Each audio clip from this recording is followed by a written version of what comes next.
Good morning. I declare the meeting open and I welcome everyone here today, including those joining us in the gallery and on the live stream.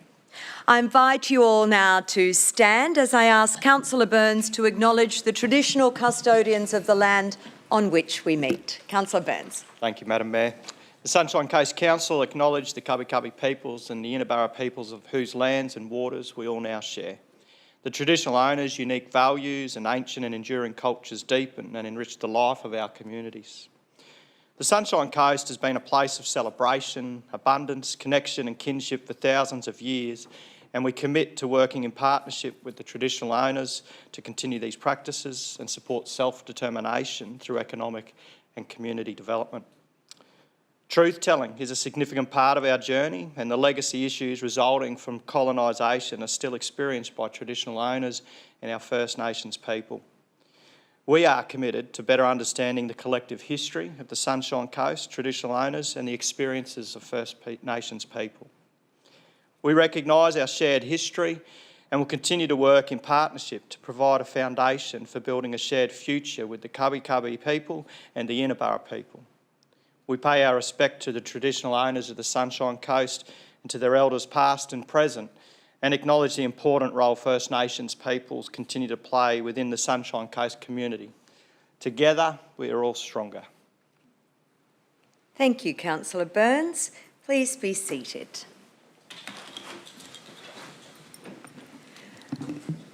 Moving on to attendance, and we note that Councillor Hungerford is joining us via Teams. Thank you, Councillor. And so we will move on now to item 4, and that is conflicts of interest.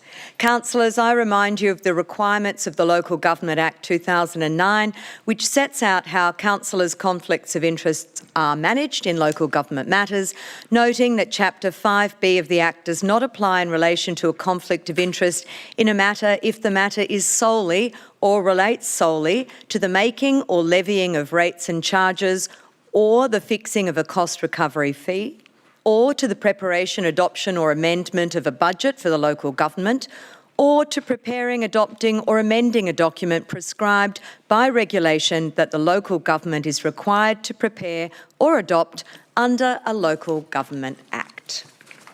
Okay, so we move on now to item 5, and we welcome Mr Flanagan to present item 5.1. Thank you, Mr Flanagan.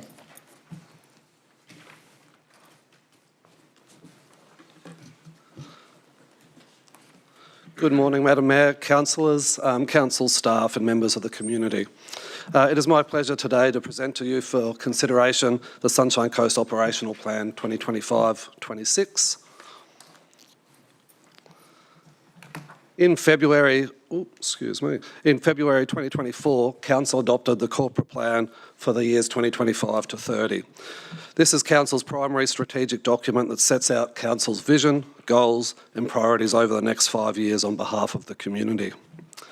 The corporate plan was adopted in time to guide the development of the operational and plan and budgets that will be presented to you today.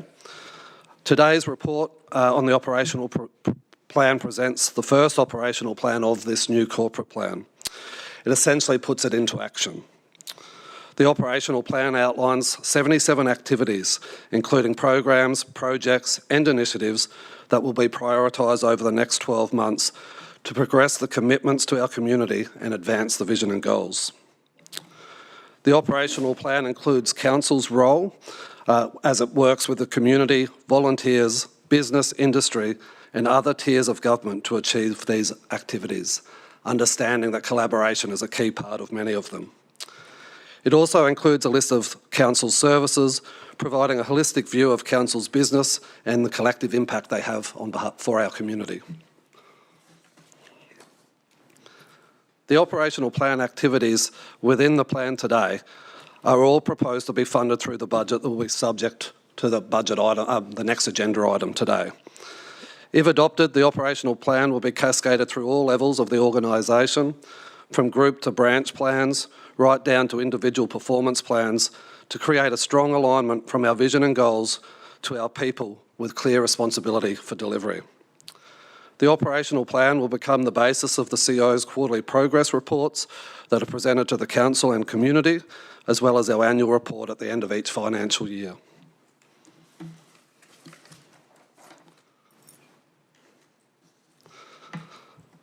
The Operational Plan 25-26 presented to you today meets all of our statutory requirements, as outlined in the Local Government Regulation 2012. It is consistent with the annual budget. It is aligned to the strategic goals, pathways and priorities of the corporate plan. It manages operational risk and will be used throughout the year to monitor financial and delivery risks as part of those regular reportings to Council and the community. Madam Mayor, councillors and members of the community, the Operational Plan 2025-26 is aligned to the new corporate plan, is consistent with the budget that is presented to you today, meets all of our legislative requirements and positions Council to advance the vision for the region on behalf of our community. I now present for your consideration the Sunshine Coast Operational Plan 2025-26. Thank you, Mr Flanagan. Councillors, can I have someone to move the item? Councillor Broderick, and a seconder, Councillor Bunnag. Councillor Broderick. Mayor, through the chair. Luke, thank you for bringing this to us and the incredible work that your team have done. I want to give particular thanks to your team because with how readable this document is. It's really laid out nicely, it's easy to read, and it's great for our community to be able to do it. So thank you so much for that. It's been excellent. So this operational plan, like Luke has spoken about, outlines all of the activities that we're going to deliver over the next 12 months. And it's taken off our corporate plan, which gives us all of our goals. This allows us to deliver what it is that our community have wanted. So in short, our community has told us what's important to them. This has allowed us to develop the goals and plans to be able to deliver and continually track the progress through our annual reports. This plan gives us the ability to measure how well we're achieving our goals, and this plan holds us to account and keeps our priorities front and centre. Just our portfolio is organisational excellence. I share that with Councillor Ted, who's online today, so he might want to speak to it as well. But this is the first year that we have had this organisational plan with the new corporate plan that we approved in May. It includes 77 key activities that include our strong community, environment and livability, resilient economy, managing for growth and organisational excellence. And I'm sure many of those, our portfolio councillors, will want to speak to some of those later. So with the organisational excellence goal, which is the portfolio that I'll talk about today, it's essential to how we execute the other goals within our corporate plan. And it outlines key areas for focus for the year ahead, including the review of our long-term financial sustainability plan and service delivery, which is the main reason that we're here today. The implementation of a customer experience plan, and that's listed in there as well, which I'm really excited about. This is designed to improve our communication, enhance accessibility, and ensure our services are being delivered effectively. It's all about building trust with our community, and that's one of the things that I'm most excited about. It talks about our investment into our digital plan to deliver the right technology, better systems, and enhance our cybersecurity. It talks about investment into building a capable, skilled and motivated workforce through our people plan. And it talks about the continuation of our commitment to sustainability and climate resilience through activities like implementing large-scale battery storage systems, reducing energy costs and managing climate risks for our organisation. Council has set high expectations to ensure we deliver on our corporate plan to 25 to 30 with clear alignment to our operational plan and our budget cycle. And we will continue to monitor this through all of our quarterly reports that will be available on our website and to all of our residents as they need them. It allows us to assess our performance and make those adjustments where necessary. This is why having our organisational plan is so important. And Madam Mayor, I'll leave it to our colleagues to comment on their portfolios as well. Thank you. Thank you, Councillor Broderick. Councillors, would anyone else like to speak to the motion? Councillor Suarez. Thank you. Through you, Madam Mayor, I have a couple of questions, if I may, to begin with. I'm not sure if Luke Flanagan will be able to answer this one. It's specific to the zero net emissions plan. Under the climate ready activities for the operational plan, under organisational excellence goals, we have an activity to deliver deliver key climate ready activities through the emissions reduction and climate risk management. Under the Zero Net Emissions Plan from 2022, we set measurement targets for financial year 2025 and 2030. Do we have any idea of where those responses will come in for the 2025 measurements? We do have quite detailed targets around those zero net emissions, which we monitor every year, and that will be presented back as part of the annual report. Those results normally come available around August for the financial year, so they'll be coming back to Council, and you'll get the progressive targets moving forward as well. Thank you. Thanks for clarifying that. This one may be for the CEO, Madam Mayor. With the change of alignment with our organisational structure, I absolutely support having more collaboration between different departments. However, I'm a little confused with how some of these activities are outlined in the operational plan. A good example of that alignment is waste.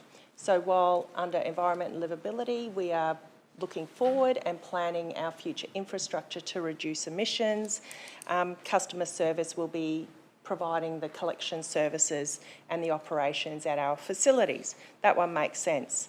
However, the clarity I'm seeking is under plan and design and coordinate of built infrastructure projects and placemaking initiatives to enhance urban spaces.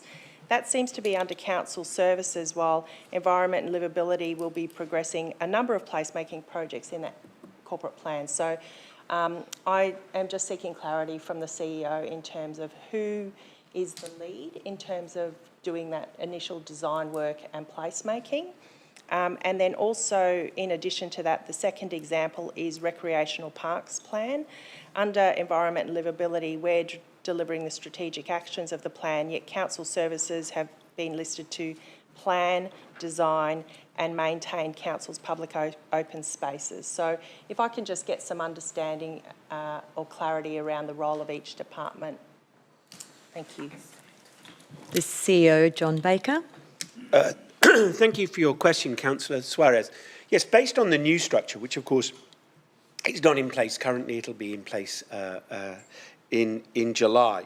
The main emphasis, both within placemaking but also within waste, is to ensure that all of the component elements of a variety of different projects associated with that have the right input at the right time. Based on the complexity of what we're talking about here, both with place shaping and placemaking, as well as waste, there are multiple departments, multiple teams, multiple individuals and multiple stakeholders outside of our organisation that are involved in the day-to-day and strategic delivery of those initiatives. And so the thinking behind the enterprise model that's been underpinned through the new structure is that we're able to deploy the appropriate resource at the appropriate time, which of course changes over time as well. So it isn't simply about what resource you need to deploy at a particular point. It's actually about being able to maintain and ensure that those resources are deployed correctly over time. So the challenge really is that in a traditional model, you're looking for who is leading this, who's the person on point, and I think that goes to the question. And of course, any good project management, any appropriate way of managing a hugely important area of work needs a lead. So, of course, in waste, it's infrastructure. So that will be the director for infrastructure that will be leading that. But there will be multiple all of the directors will be involved to a greater or lesser extent, and all of the departments will be involved to a greater or lesser extent. And when you look at a map of waste, there are hundreds of different organisations that are involved in the configuration and delivery of that. So, you know, it really does require something of a coordinating role, really, as opposed to a direct on-the-ground expertise that you need within the directorate. Going to place shaping, I think even more so. One of the challenges that we've had is how you've got to engage appropriately as far as community is concerned, and getting a clear understanding of how the thinking is going within that community. Something that we all recognise we've done well, but could be improved. And then I think with place shaping and the design of particular projects, it's going to be key that multiple stakeholders are engaged, including across the various departments. But once again, going to who's actually going to be leading on place shaping overall, it would depend on the project, but I would normally default to the Director of Planning. Okay, thank you. Councillor Suarez, do you wish to speak now? Yes, through you, Madam Mayor, I may speak to the item. Councillor Broderick mentioned the changes that we are making, and we are an organisation currently in a state of flux. We've had massive changes to our structure. We've got changes to the way we are going to work, and as the CEO has mentioned, he's looking to have the organised work under an enterprise model. The operational plan is outlining the activities that we will be undertaking in the next 12 months, and I'm sure while it's going to be new not only to the organisation, it's new to the councillors as well, but it'll also be new to the community groups who work with council and council departments. And I'm sure we will find our way as the year progresses, and things may change, and we'll have a clearer, cemented idea in our head of how this works in the following year. Some of the activities that I just wanted to highlight specific to Division 9 and also to the Environment and Livability portfolio is one of the long-awaited activities, which was the Winter Lifeguard Service, which is going to be implemented at Coolum North. That's just near the caravan park there, and also a massive project for Division 9 aligned with the Olympics, the Brisbane 2032 Olympic and Paralympic Games, is the Sunshine Coast Mountain Bike Centre. So that will be commencing this year, which is a great and exciting project. Under Environment and Livability, there's a number of projects. I won't go through them all, but the day-to-day operation of delivering of what our community has highlighted as one of the most important things in terms of their livability, which is the environment that they get to recreate in and live in. We have a number of regional plans, Recreation Parks Plan, the Dog Exercise Area Regional Plan. We're implementing activities from the Coastal Hazard Adaptation Precinct Planning, and we're building on our regional tracks and trails network, as well as continuing on the great work of the biosphere. A lot of those projects are future thinking, and this is, I guess, where I'd like to focus my efforts in the next year as well, is while we have this operational plan and we have heard through the election, a lot of our community want us to get back to basics and deliver essential services. We cannot lose sight of our future strategic thinking and planning. And in this operational plan, we must always account for those future strategic projects to ensure that we don't stagnate as a council and as a region. So I will be supporting this plan here today, and I'd just like to give a shout out to Bill Hadrell, who always had that strategic focus. Thank you, Councillor Suarez. Councillor Bunnag. Good morning, Madam Mayor, and good morning, everyone. I guess when you're a councillor, you get lots of feedback from the community, and one of the questions that sometimes gets asked is, well, what does council actually do for us? And the next time anyone asks me that, I'm just going to refer them very delicately to our operational plan for the next 12 months, because when you look at the roadmap that we are putting out to the community in terms of what will be delivered, there's a significant amount of work that this council will be delivering for the benefit of the region. And for me, there's a couple of highlights, one from a divisional perspective, but a number from a portfolio perspective, which I share with Councillor Law. But I'll start with the divisional perspective, and that's soon after I was elected last year, one of the first internal meetings that I had was with our traffic planners, and they gave me some really bad news. They said, "Councillor, I'm really sorry, but we're having to push out delivery of South Toowoomba Road extension and the Suncoast Beach Drive extension to the mid-2030s and maybe even 2040s. And I just sat there and I said, well, I mean, we've only been waiting about 30 years. What's another 20? But the reality is the community on the northern side of the Sunshine Coast, in places like Coolum, have been waiting for this road delivery for decades.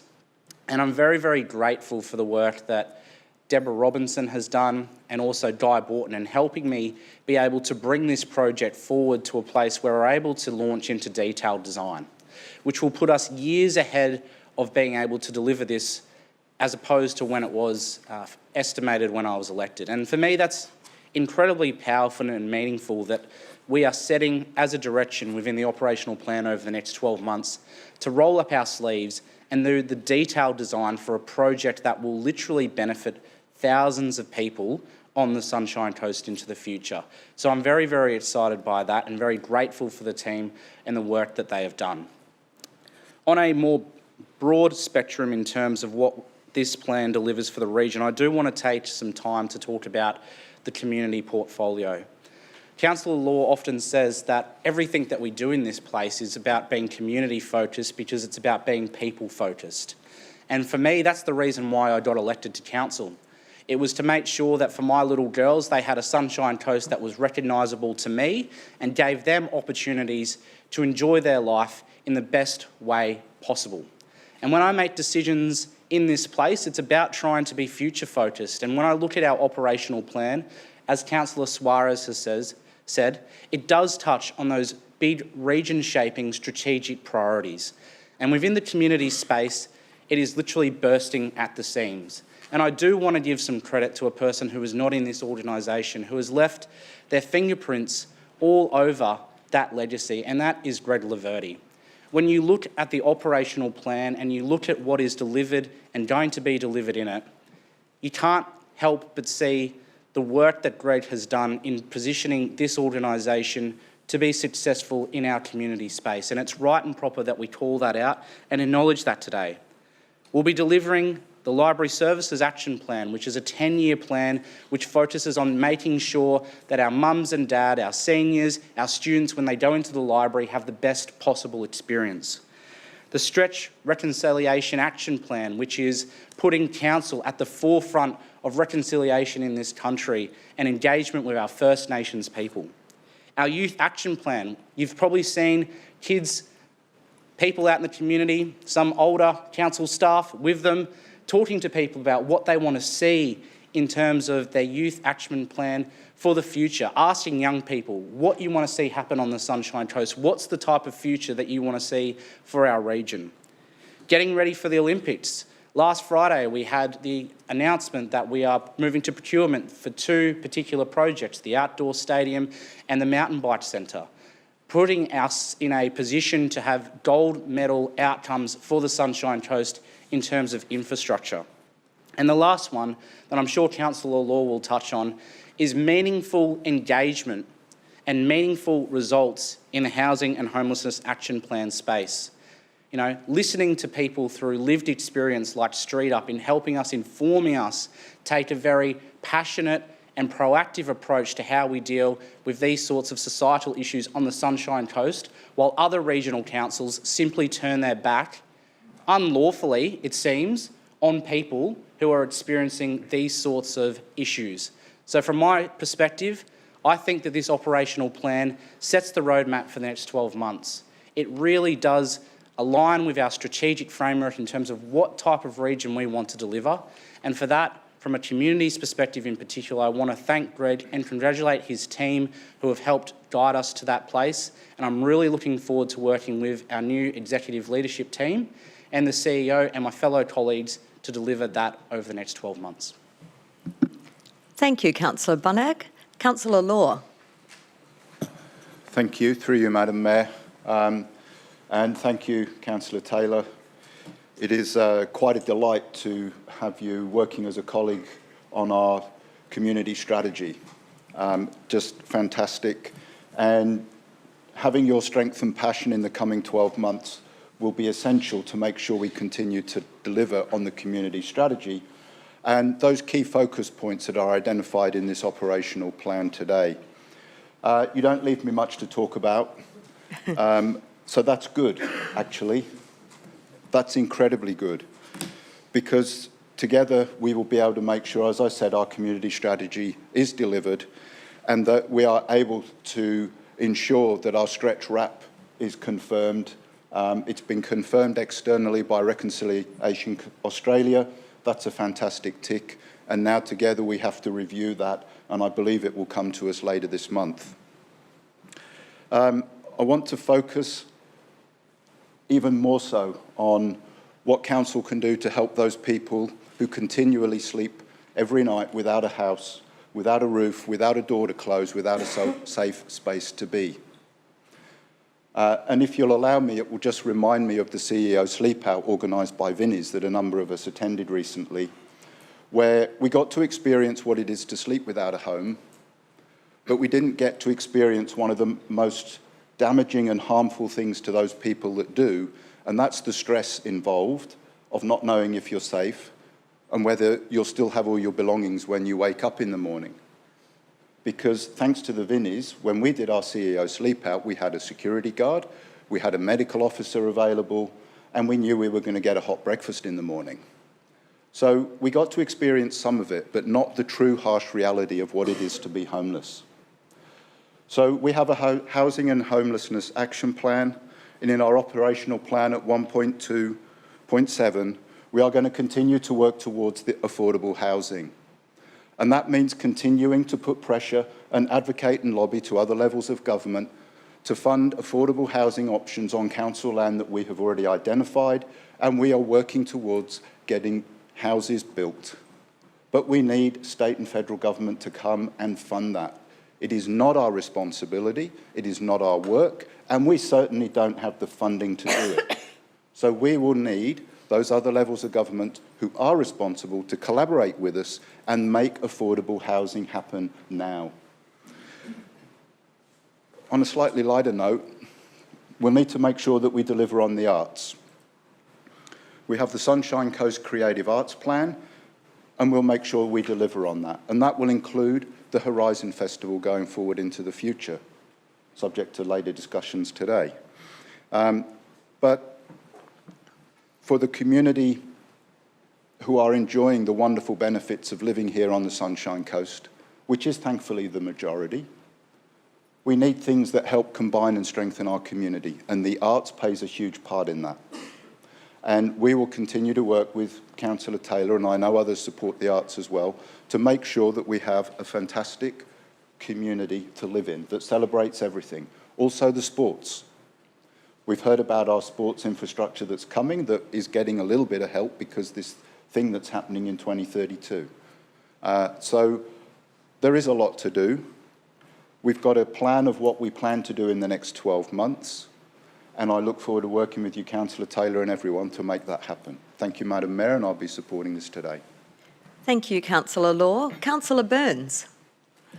Thanks. Through you, Madam Mayor. I'll be brief, actually. When I read the operational plan over the weekend and late last week, I was just struck by the breadth of what we as an organisation actually get up to and the quality and the standard of it.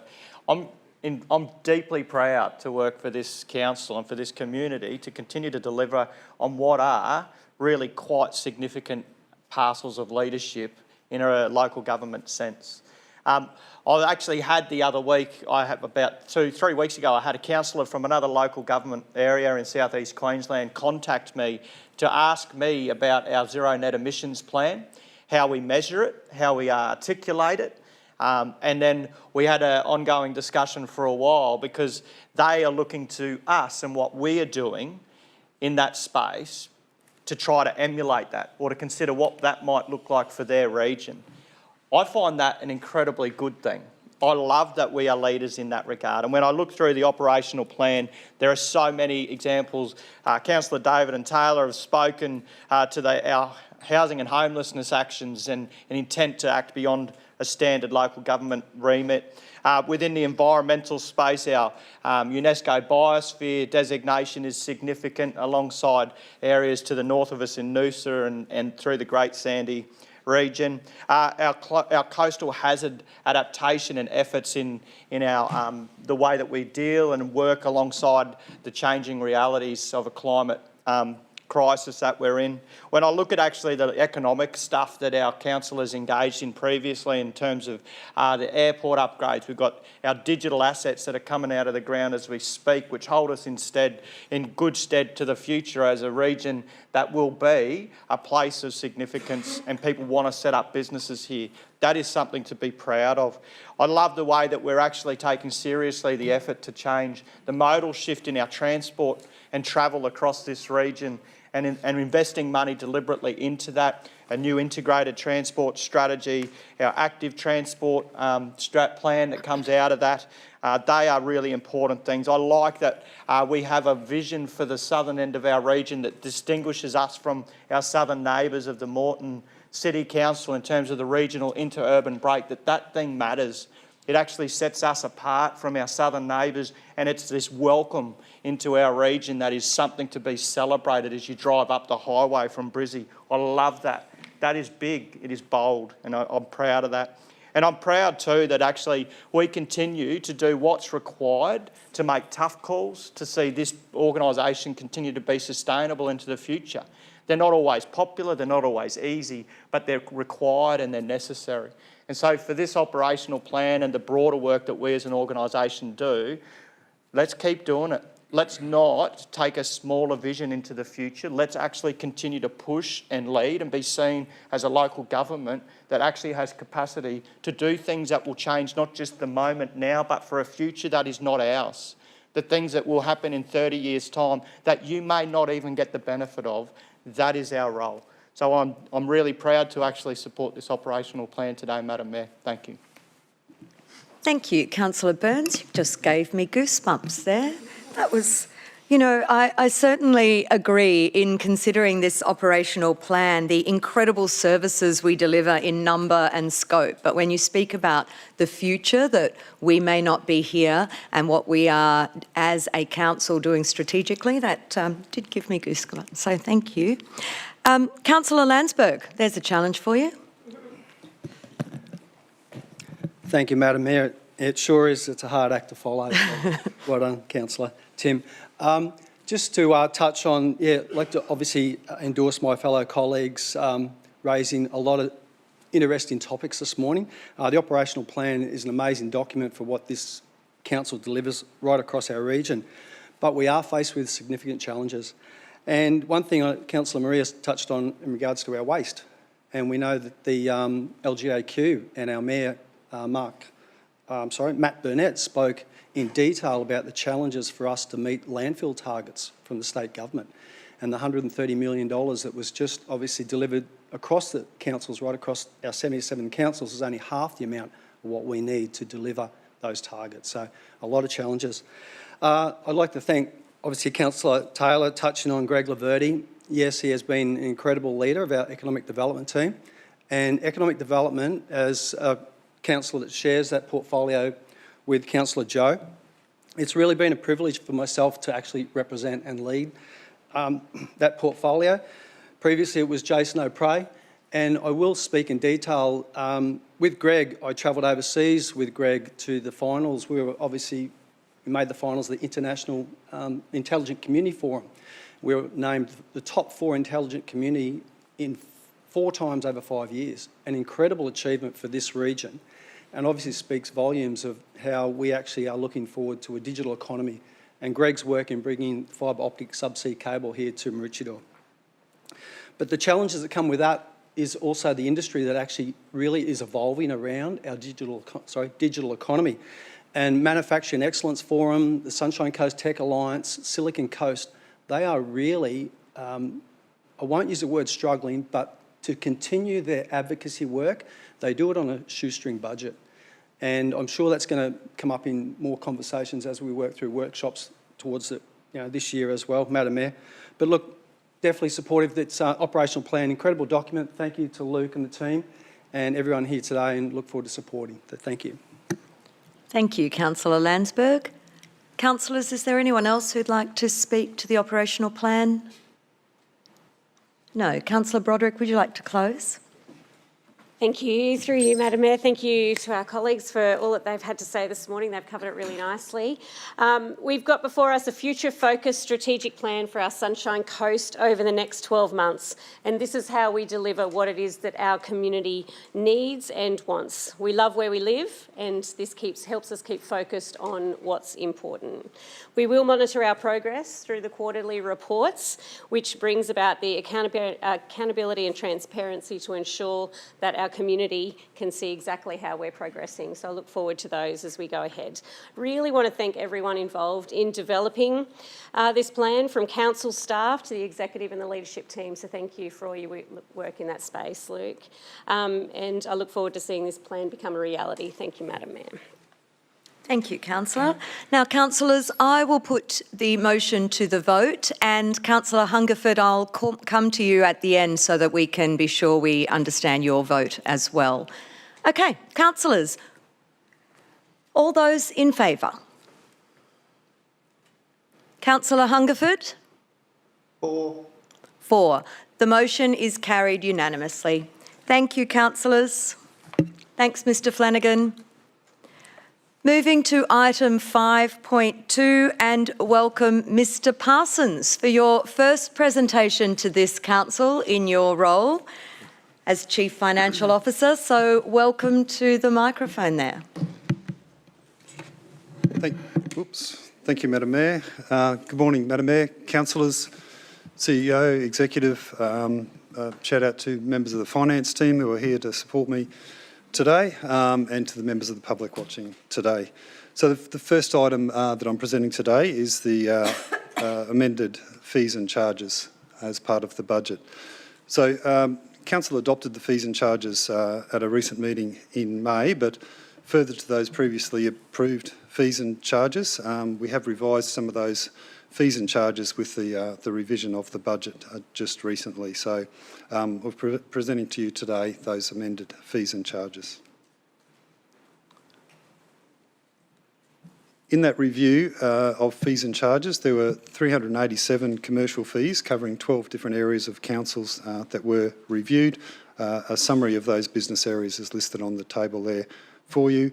The review of these fees and charges raised an additional $878,000, principally on user pays philosophy, which ensures that the users and the consumption of the consumers of those activities and resources are making a fair contribution for those services.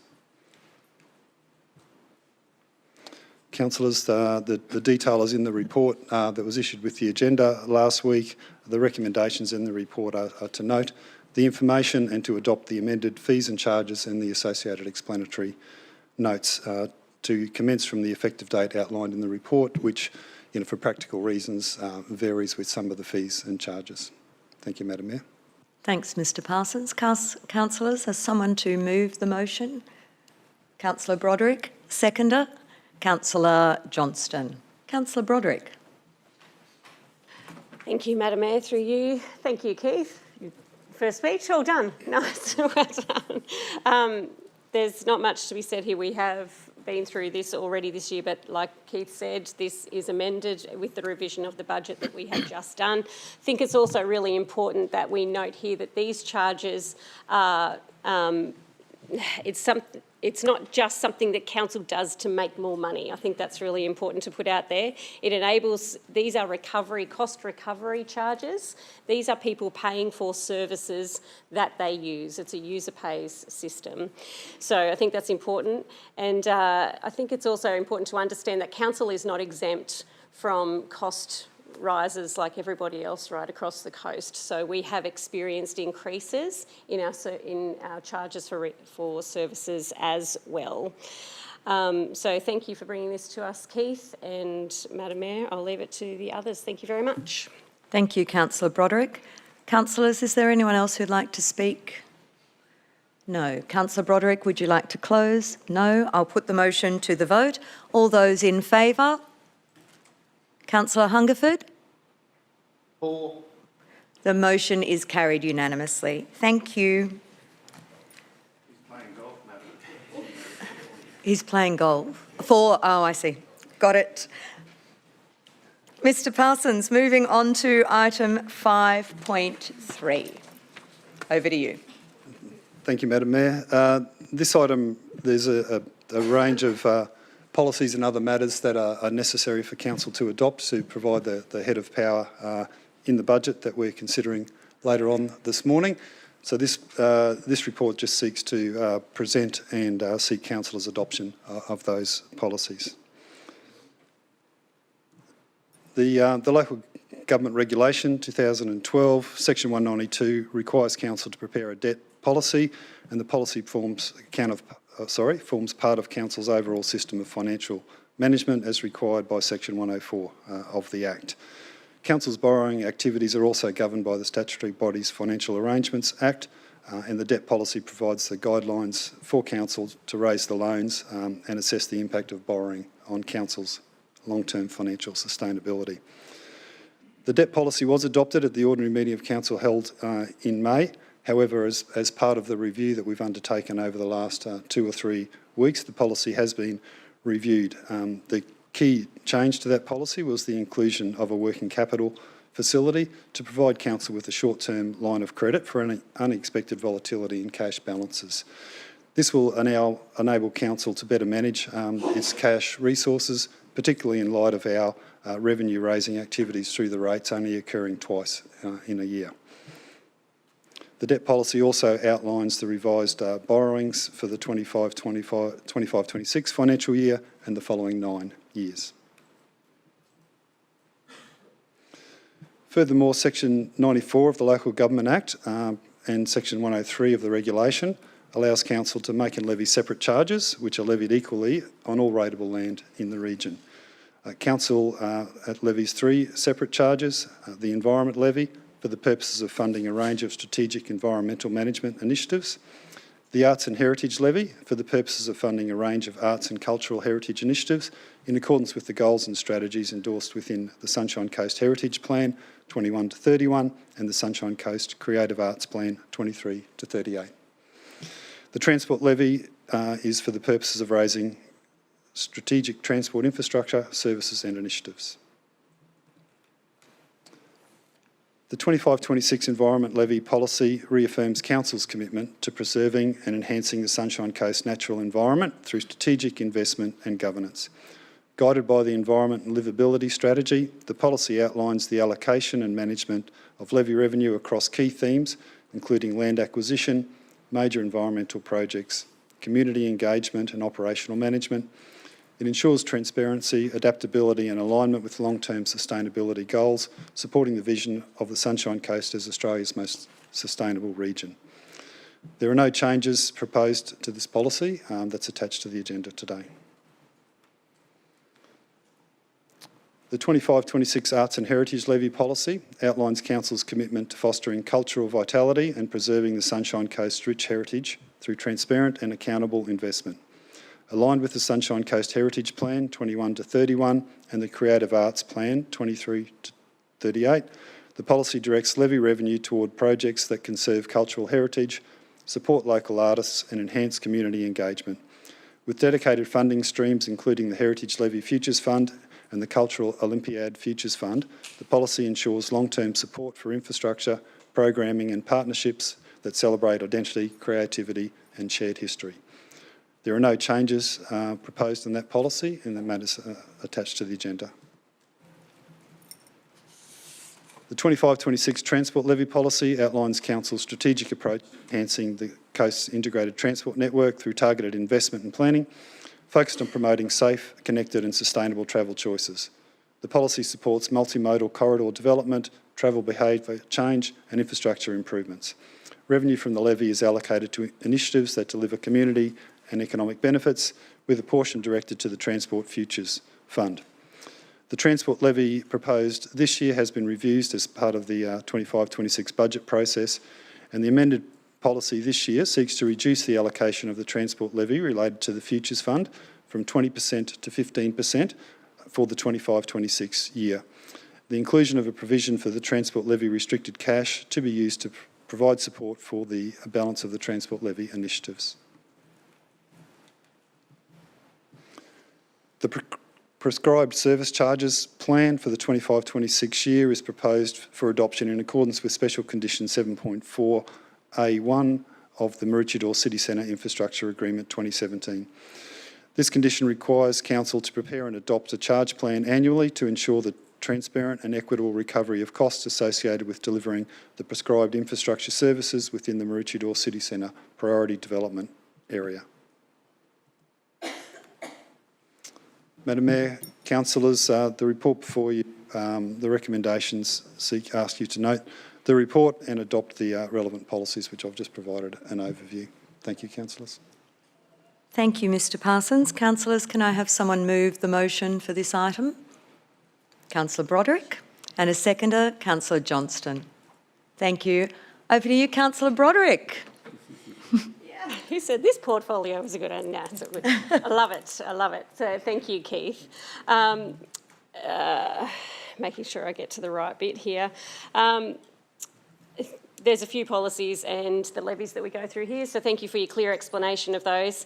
I think it's just really important to note that council's debt, our debt is used for capital expenditure, so those things that we know that are investing into the Sunshine Coast. However, our debt policy review adds the ability for us to borrow for working capital should it be required for our cash flow going forward over the next 12 months. Just want to point out there that it's not to be used for operational costs. We're not borrowing to operate or run the council. It's for capital expenditure only, and even if we do borrow, it has to be paid back within 6 months. So I just really wanted to point that out for our residents as well. In regards to our levies for environment, transport and arts and heritage, they are future focused and they have played a strategic role in our ability to invest in our Sunshine Coast for the benefits of our community. So thank you, Keith, for bringing this to us today. Thanks, Madam Mayor. Thanks, Councillor Broderick. Councillor Burns.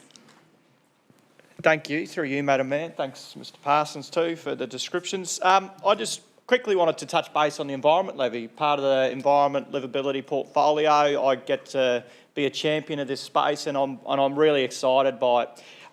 So for our ratepayers, every time we get our rates notice, you'll notice if you look at the breakdown, there's actually different levies as we've just talked through. This environment levy is so significant in terms of supporting what we know people value. For the last 5 years, we've conducted a consistent piece of engagement with our community, and it's really about what does it look like to live here on the Sunshine Coast. The most consistent outcome from that survey has shown time and again that the area of most importance for the livability of our region is our access to environmental spaces. It just ranks there. It's just always there. People love their environmental spaces, and further to that, they rate that their experience of connection and access to our environmental spaces as the number one thing. In other words, we love our environmental spaces and we have a really good experience of accessing them. It's a really good source of pride. The environment levy is fundamental to that. It provides us the capacity to ensure that our environmental and green spaces, our blue spaces, are actually well accessed because they are well loved. There are 4 core themes in our environment levy. They are land acquisition, so that is around areas of significance that will either connect other protected areas or create a protection area. Most recently we did Ripari Hill, which was 100 and something, I can't remember, acres, something like that. But it basically protects a grevillea, a plant, a tree with a beautiful little thing that is actually found nowhere else in the world. This grevillea plant only exists, and on that particular hill it's in abundance. That's why we use the environment levy. It also supports major projects. Those are the things like our Blue Heart project, our Sunshine Coast Ecological Park, our Biosphere Reserve, those sorts of things which are really region shaping. The community engagement and support is a third theme, and it really supports our community environment organisations who are just there doing so much good work. Our bush care efforts, our land for wildlife holders, where we've got 1,500 plus private landowners who are part of our land for wildlife. We are the leading region in the country in land for wildlife. That's incredible. It works in that way, and it also supports the ongoing operational management of our environmental spaces. It provides the funding to our journal care and our supports for those coastal works which are currently happening down in Councillor Terry's area of Moffat Beach and also down in Golden Beach, where we know we're experiencing significant changes. So this environment levy really has a lot of bang for buck, and it's really great because it touches on things that people hold as most important and their access to it. And lastly, we spoke briefly about Greg Laverty previously, and I just wanted to acknowledge the efforts of Bill Hadrill, who's no longer at the organisation, for Bill's incredible leadership in this space. The environment levy and the work that we do as a region and as a council in regard to our environmental spaces is major credit to Bill over the last number of years. Bill's leadership, and in response to what is an area of significant community importance and pride, our council's environmental programming is recognised widely for the quality of the work and the outcomes. I've had many people who've either moved to this region or actually started working for us as a council who actually have said to me, we can't believe what you are doing as a local government. It doesn't happen elsewhere. That is a source of pride for me, as I mentioned earlier, and it should be an equal collective source of pride. This levy, and through the leadership of Bill, has shown through a thoughtfulness and a depth and a breadth of that, is that there are bold as brass projects that have emerged in the last number of years, including the Blue Heart, the Ecological Park, our biosphere, and these have cemented our reputation as a leader in this field at the local government level. So thank you, Bill Hadrill. Thank you for your considerable expertise, your leadership, your efforts and your unwavering commitment to seeing this region recognised and be recognised for its incredible and beautiful environmental spaces.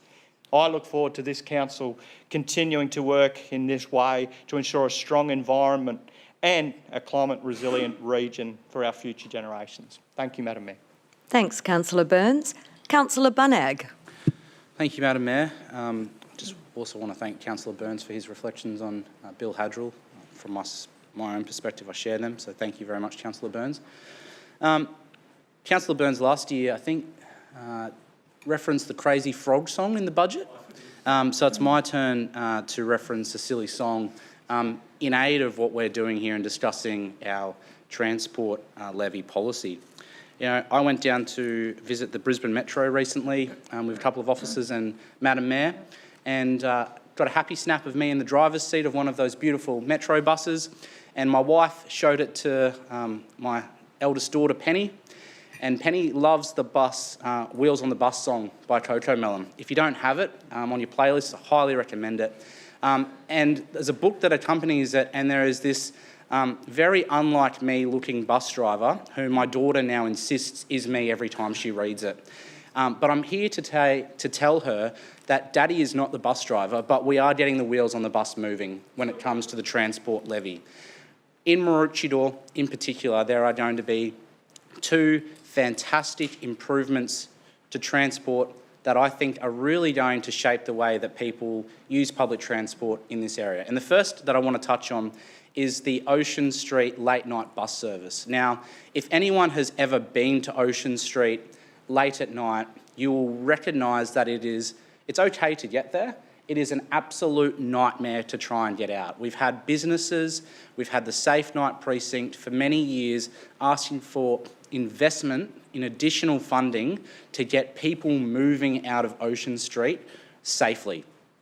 And that's what we are investing in. We're investing in the extension of 2 bus services that will go through Councillor Natoli's area and Councillor Dixon's, all the way out to Palmview, that will provide people who want to go and have fun at Ocean Street with a safe way to get home for just 50 cents. And we are putting the bus stop closer to Ocean Street so that people do not have to feel as if they have to walk in a dangerous area to the current Maroochydore Transit Centre late at night, which we think will also help encourage people to utilise these extended services well into the early hours of the morning. So that is a tangible example of what your transport levy is going to be funding.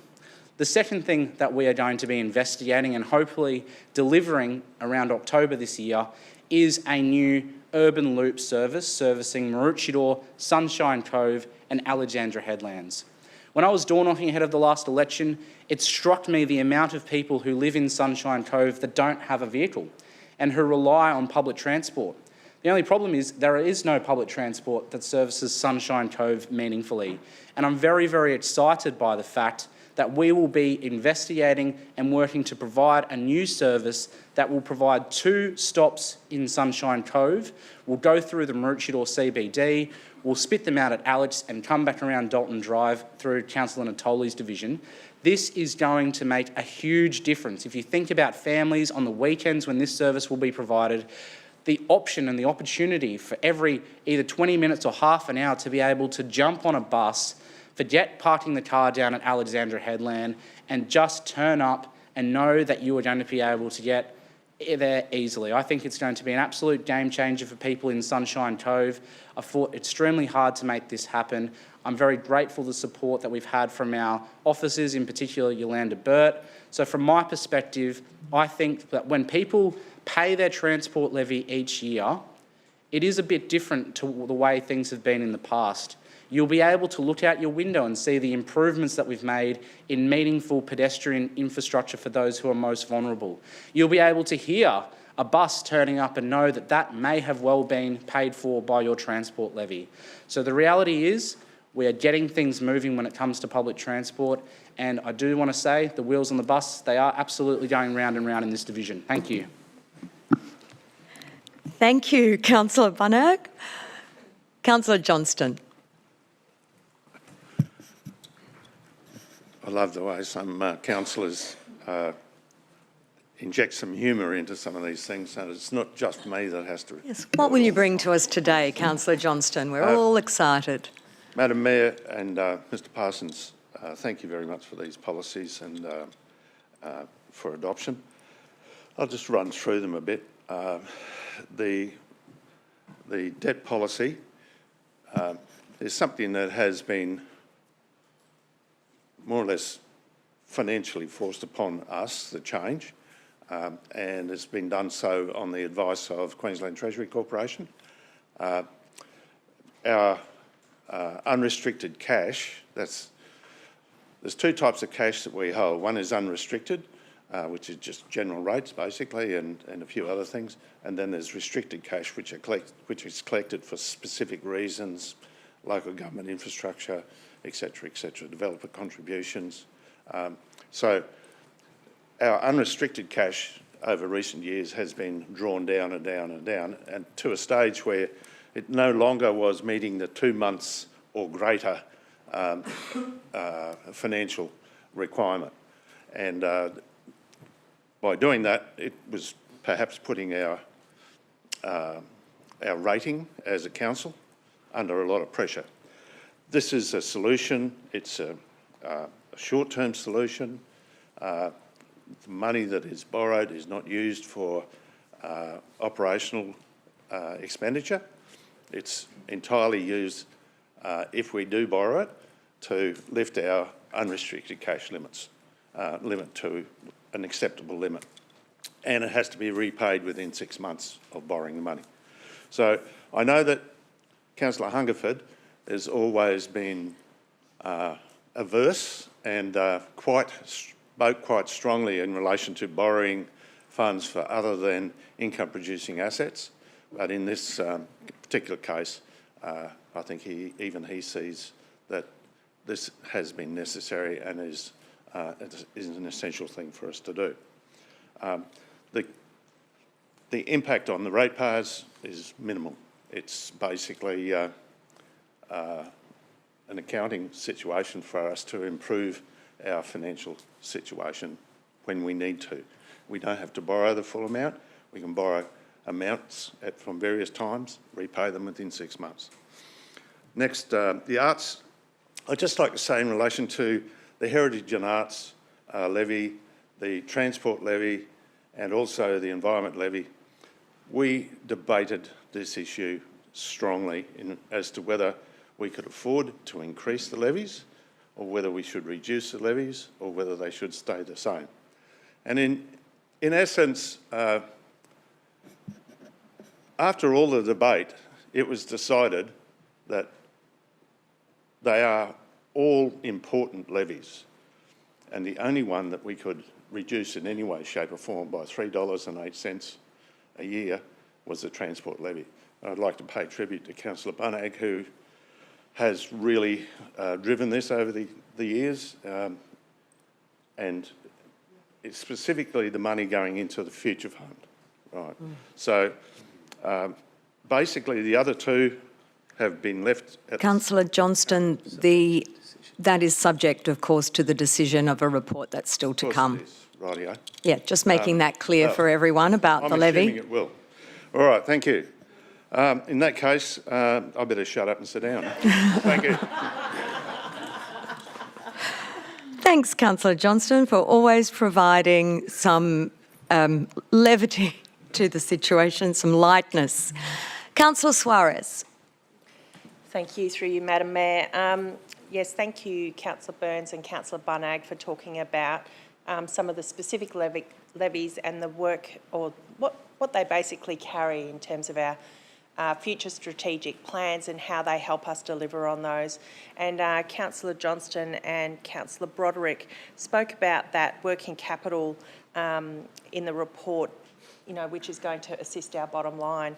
I do have a question for Mr Parsons, however, about debt term, which is something slightly different.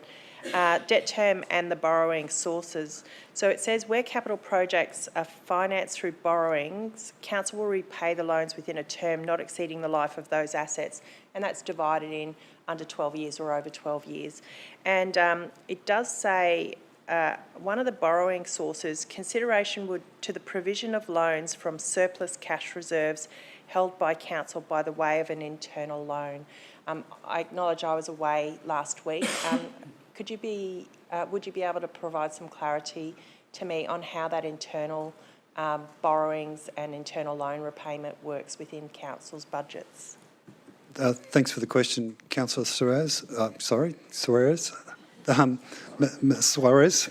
My apologies. Madam Mayor, through you, certainly the points that Councillor Johnston has raised, our cash reserves are quite low at the moment. So certainly in the next financial year, I wouldn't see that there's any opportunity for sort of, you know, internal borrowings or reallocations of cash within that. You know, should we bolster our cash position again into the next few years, what that opportunity does, I guess, is allow you know, perhaps the internal business units of council to draw loans, and we would structure those loans on a commercial equivalent basis to loan money from the general operations of council to those business units. So they would be struck on commercial equivalent terms to allocate those funds and avoid council borrowing funds externally for those purposes.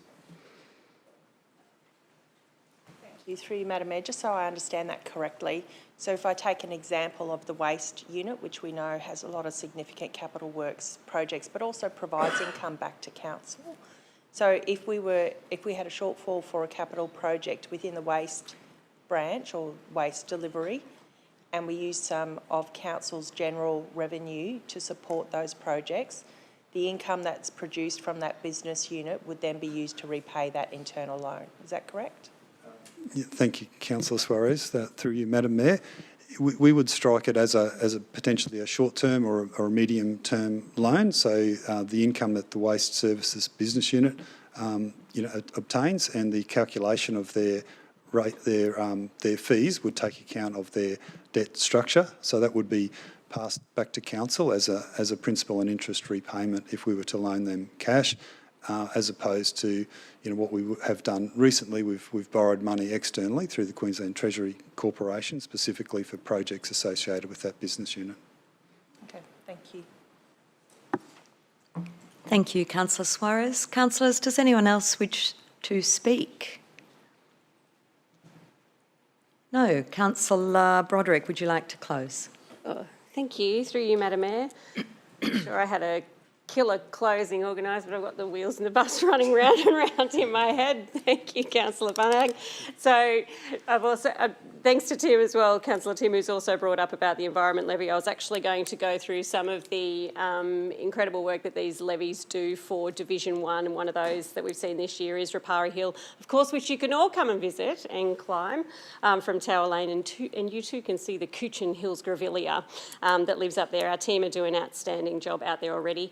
Also for the transport levy for Division 1, that also plays, and we haven't made mention of our FlexiLink services from Beerwar through to Peachester, and that's a service that is available as well. That comes directly out of that transport levy as well. And Councillor Taylor's also talked about our VPP, our Vulnerable People program, allowing those connections and pathways around our schools.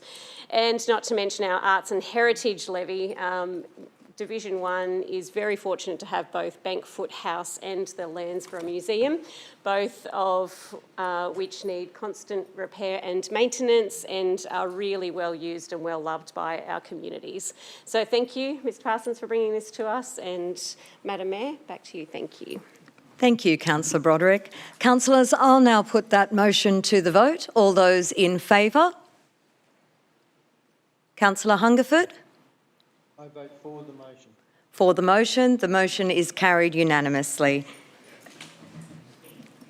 Thanks, Mr Parsons. Moving on to item 5.4, which is the budget adoption.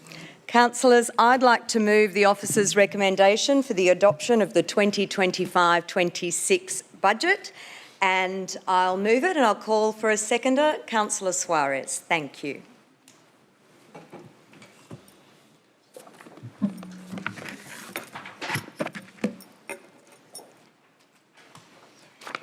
Thank you.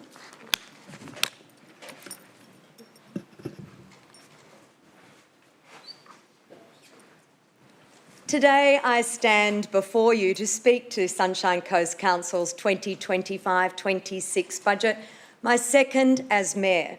It's fair to say this has been challenging to prepare. This budget has weighed heavily on us all. We've agonised over it. We have seen our residents and what they're going through in the cost of groceries, electricity bills, mortgage stress.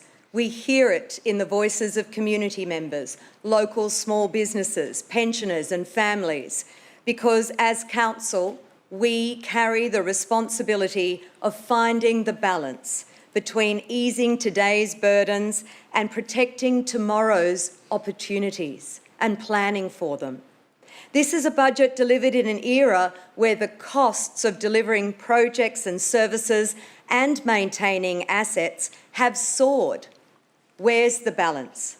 Strong population and visitor growth means we all feel the pressures, and yet, while council must deliver for now, we must also invest in the future.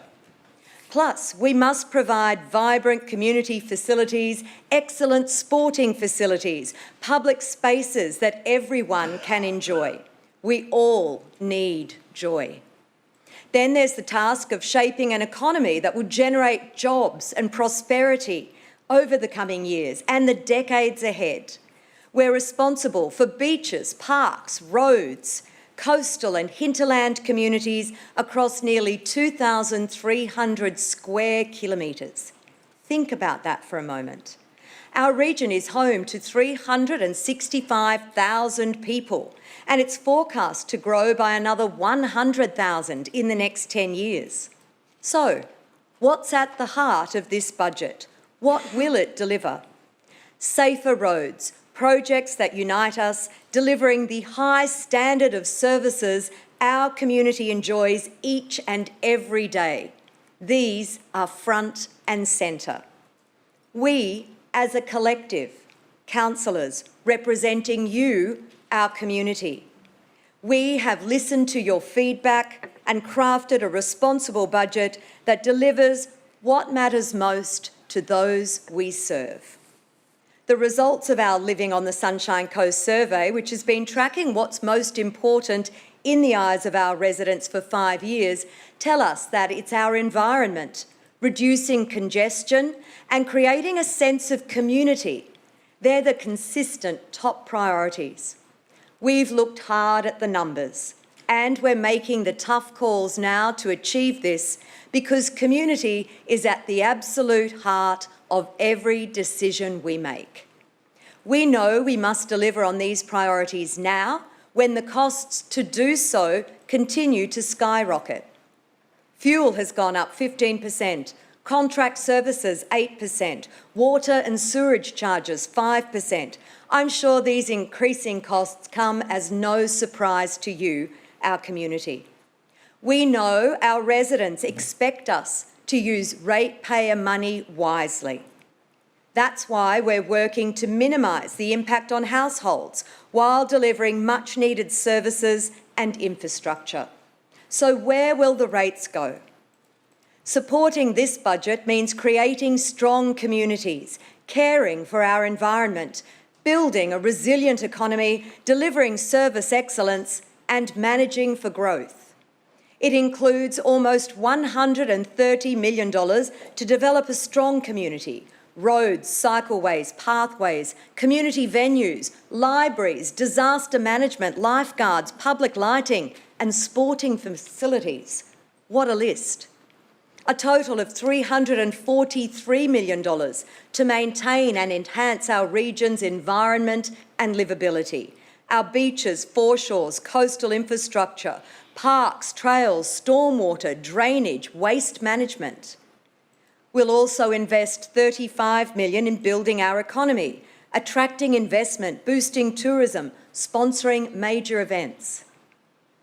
$380 million will deliver service excellence and manage for growth, supporting road network management, our planning, development assessment, cemeteries, open spaces, local laws, customer service. These are big numbers. For our services, we'll invest $30 million in maintaining and improving sealed and unsealed roads. There'll be many lifestyle benefits thanks to $22.4 million allocated to enhancing our public parks and spaces. More than $11 million will go towards re-nourishing our treasured beaches so we can enjoy walking on our golden sands and swimming. About $23 million will be invested in our libraries, which have seen a staggering 37,000 extra people sign up in the past 2 years. Such popular services. We'll back major events that attract business and promote our area and provide $4.4 million in grants and partnerships for community-led programs, bringing events to life. Our capital works. Council is committing $262 million to building infrastructure that supports our growing needs and protects our lifestyle. Of course, some projects are also receiving welcome co-funding from the Queensland and Australian governments too.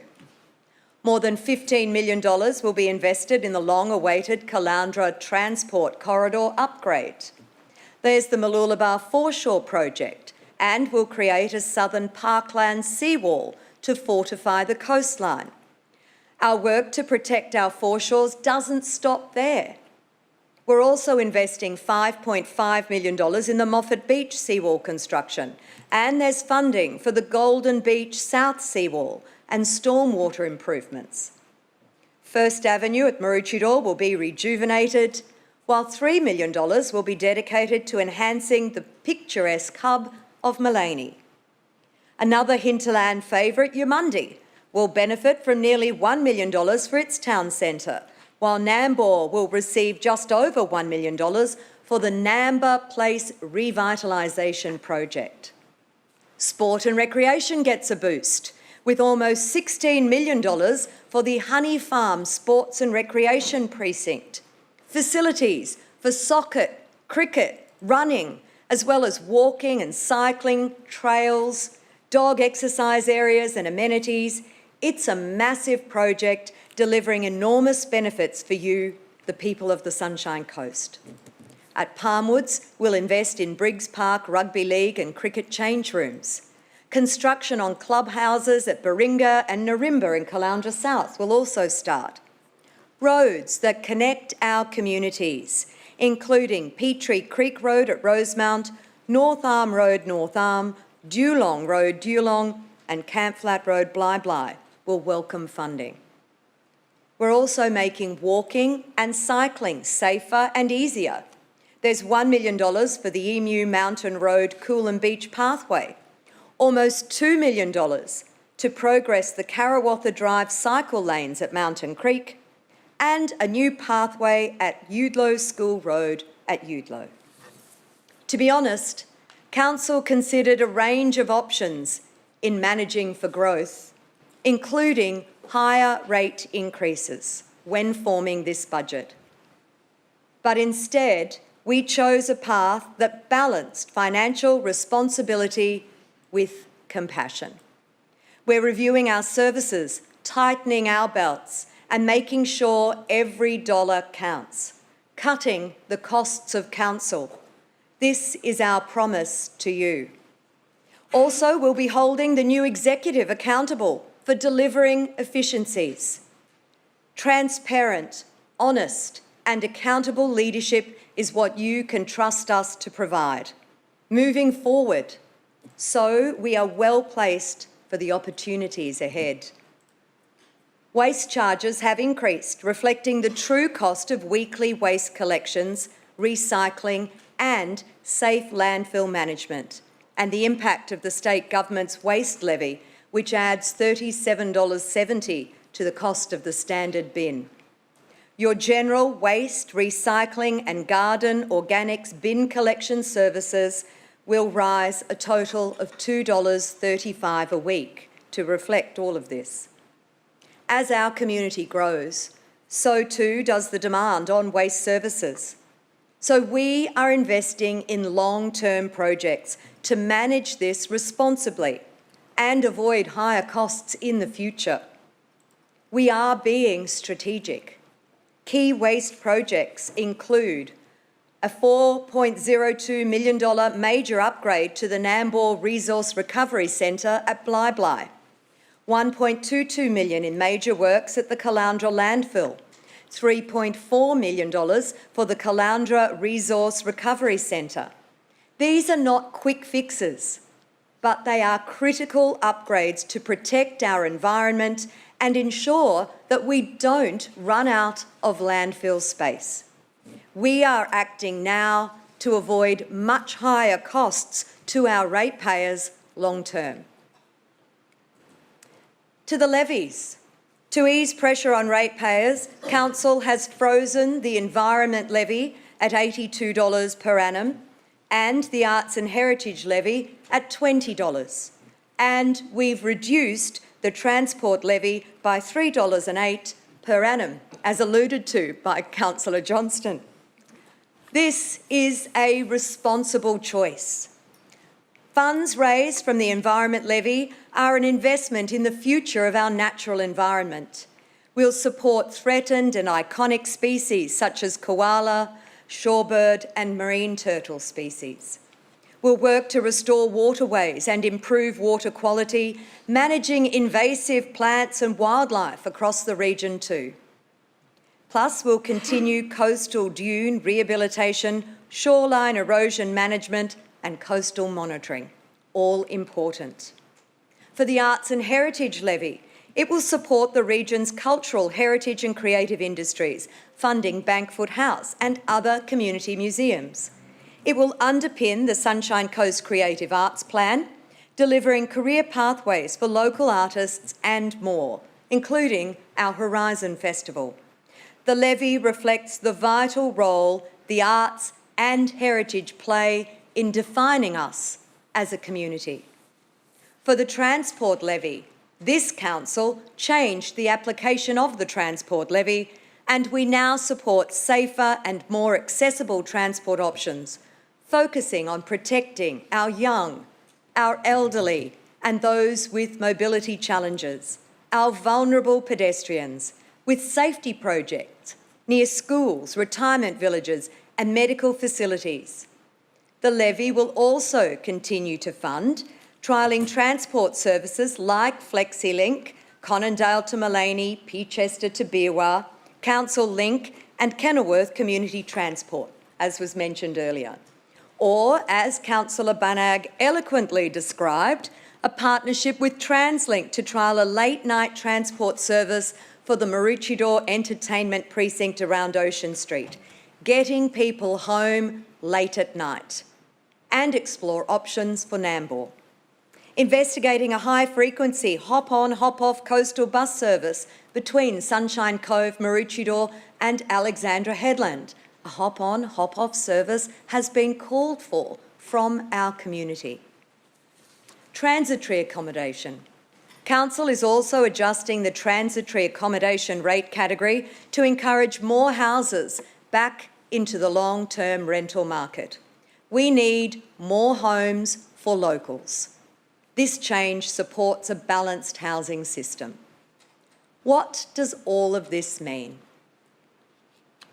More than 60% of owner-occupiers will remain on the minimum general rate of $1,586.30 per annum, an increase of $2.10 per week. This is an increase of 7.4% to the minimum general rate, to deliver a slim surplus this year. This is getting us back on track. My fellow councillors and I recognise the cost of living pressures many residents are facing. We understand the pressures are real. We all do. That's why we're increasing pensioner concessions in line with the general rate increases, collectively saving our pensioners $5 million this year. And Council is also offering 6-month interest-free payment plans for ratepayers. If you're interested, please reach out before the due date. We are here to help and no interest will be charged. Why have some charges gone up? This budget reflects the increasing costs of maintaining and improving a large and fast-growing region. To be honest, we've inherited some very real problems. We've agreed on a way forward, though. We are owning it. We are fixing it, as you, our ratepayers and our residents would want and expect us to do. As part of our financial reset, we reviewed how we calculate depreciation. This ensures we accurately reflect the true cost of maintaining infrastructure and planning for future investment. We're not sugarcoating it. This is difficult, but we are doing what's right and we have a plan. The organisation will share the load. Council has already saved almost $9 million by pausing recruitment and managing vacancies, a measure that will continue. A further $5.5 million worth of productivity improvements are being delivered through service reviews. No frontline services will be cut, and as I said, the CEO and our executive will be responsible for finding these savings. Every dollar is being spent wisely and with purpose. We are prioritising what you've told us is important. I encourage you to go to Council's website to see what each division individually will receive. In conclusion, this budget is responsible. It's compassionate. It's absolutely focused on delivering what matters most to our community. It's a $973 million budget. There are millions of good reasons to support it. Millions spent in and on our community. We've frozen key levies, increased pensioner concessions, offered interest-free payment plans and kept the rate rise to the lowest responsible level possible. We've also held this organisation to account, with millions in productivity improvements underway. We are backing the people of the Sunshine Coast by investing in every corner of our region. Whether it's rebuilding and strengthening our roads, creating safer pathways for our kids, fortifying our foreshores against very real threats, or delivering sporting and community facilities that improve wellbeing, inclusion and local pride. This budget delivers all of this. Supporting this budget means supporting all of these great projects. So let me be clear, I will be supporting this budget. As Mayor, I don't have the luxury of anything else. This is the future of our community. This budget is responsible. It delivers on what our residents have told us matters. It positions us for those opportunities. It absolutely positions us for a future of success, and it delivers for our community.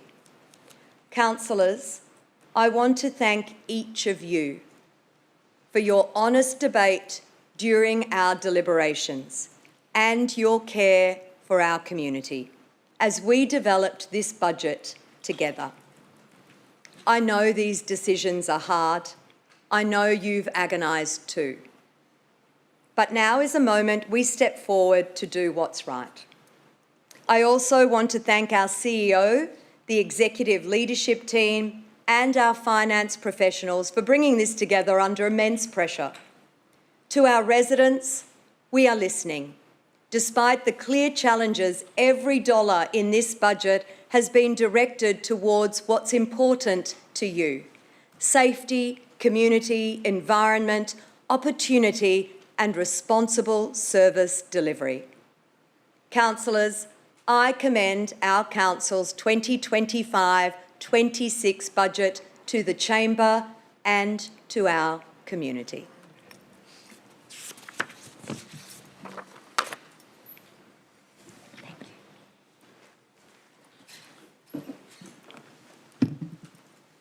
Thank you, councillors.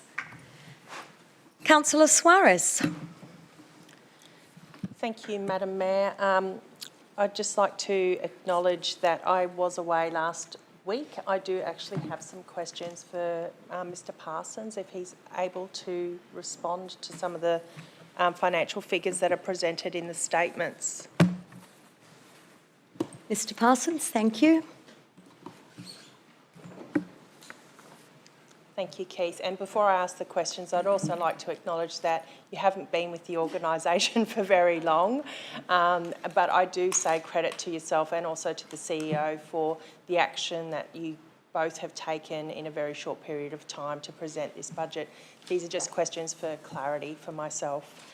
The first one is just in relation to the statement of financial position, and we have the Unity Water participation income forecast at a consistent 52, let me just have a look here, wrong budget item, the income and expense item under revenue. In Unity Water participation, $52.5 million as a set amount going forward over the 10 years.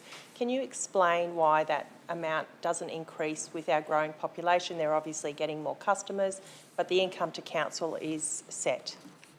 Thank you for the question, Councillor Suarez. Through you, Madam Mayor. We've taken a conservative position on that. Our early advice from Unity Water was that the returns through our investment there was going to be higher in the draft budget, but a little over a week ago we were advised of their final position this year. So to ensure we presented a conservative position, we've just locked that number in over the 10 years. Certainly we'll continue to engage with and review that as required into the future. Thank you for that. We have other revenue and other expenses under both operating revenue and operating expenses. Can you qualify what some of those may be, if they are broad categories? Councillor Suarez, I wish I could provide a little more detail to those. I don't have the detail at hand. I'm sorry. My short time here, I'm not familiar with the details, but if you wait a few minutes, I think if you have some other questions, I'm sure my staff will be able to provide me a little bit more intel on that shortly. Yeah, I apologise for putting you on the spot, Mr Parsons. I know that there was a lot of detail put into those. I'm happy to take that on notice and get that information at a later date. One thing that we did have reported repeatedly in the past year or two was material and services. We noticed a steep increase in material and services ever since COVID happened. And year on year, we seem to have that continued growth. We have updated our budget for this year has increased in material and services by about 13%, but the forward forecasting that we have for material and services is set at around 4%. That future forecasting for material and services, is that realistically in line with what we are seeing in the environment in terms of that continued growth? Thank you for the question, Councillor Suarez. Through you, Madam Mayor. The forecast position over the 10 years, we have forecast a continued 1.5% increase in the volume of materials and services and a 2.5% increase in the cost of materials and services. Now, that's contrary to what we've experienced for the last few years in the marketplace, so it will certainly be a challenge for Council to achieve those results. But we've set a budget here, balancing, a responsible outlook, some changes in strategy, productivity that we're looking to achieve into the future, and certainly the market has levelled out a bit in recent times, so that the 2.5% was selected basically, within the range of inflation that the Reserve Bank targets between 2 and 3%. So not without some risks, Councillor, but it's something we'll need to focus on as we move forward each year's budget. Thank you. Through you, Madam Mayor, they were some of the key things that were sticking out to me when I was reviewing the information as presented. I don't have any further questions for you, and I'll reserve my right to speak. Thank you, Councillor Suarez. Councillor Bunag. Thank you, Madam Mayor. I just have a question to Mr Parsons through you. Mr Parsons, if I take you to the Statement of Income and Expense regarding the recurrent capital expenses, it's budgeted for $5 million this financial year. Can you please talk us through what recurrent capital expenditure is?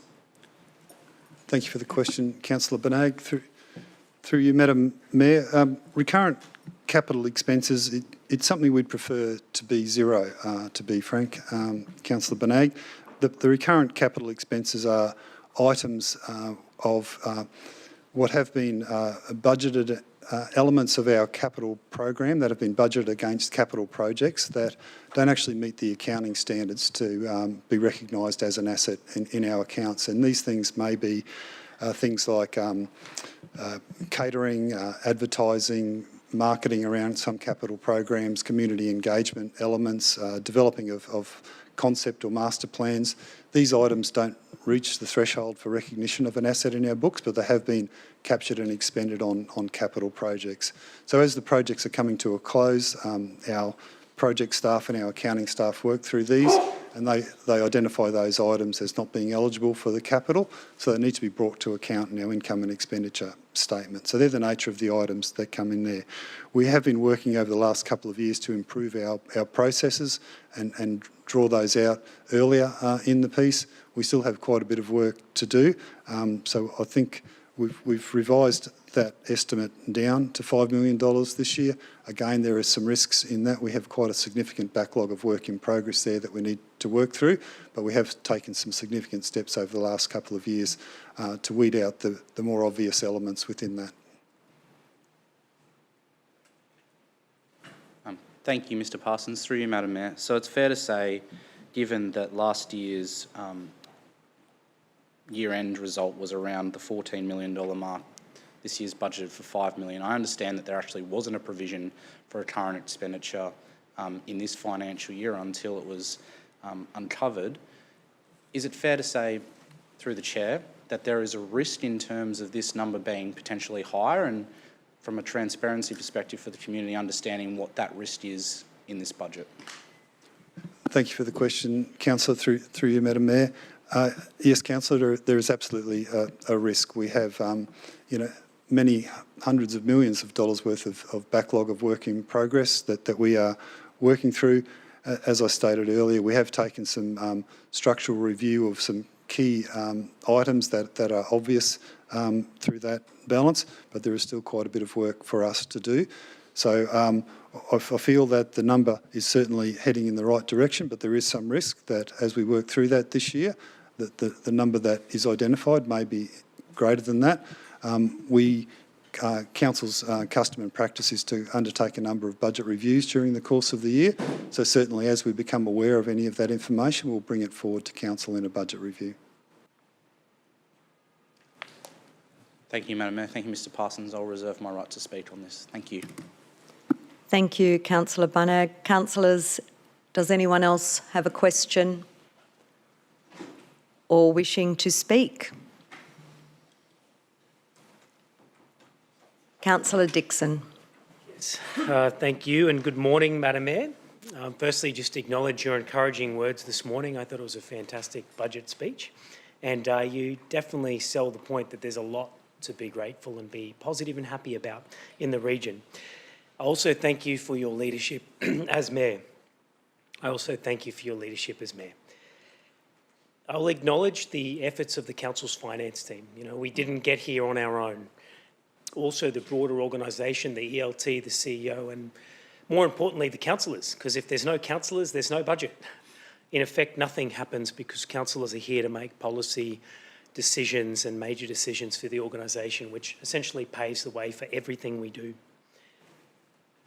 As the Mayor has said publicly, this is a tough decision.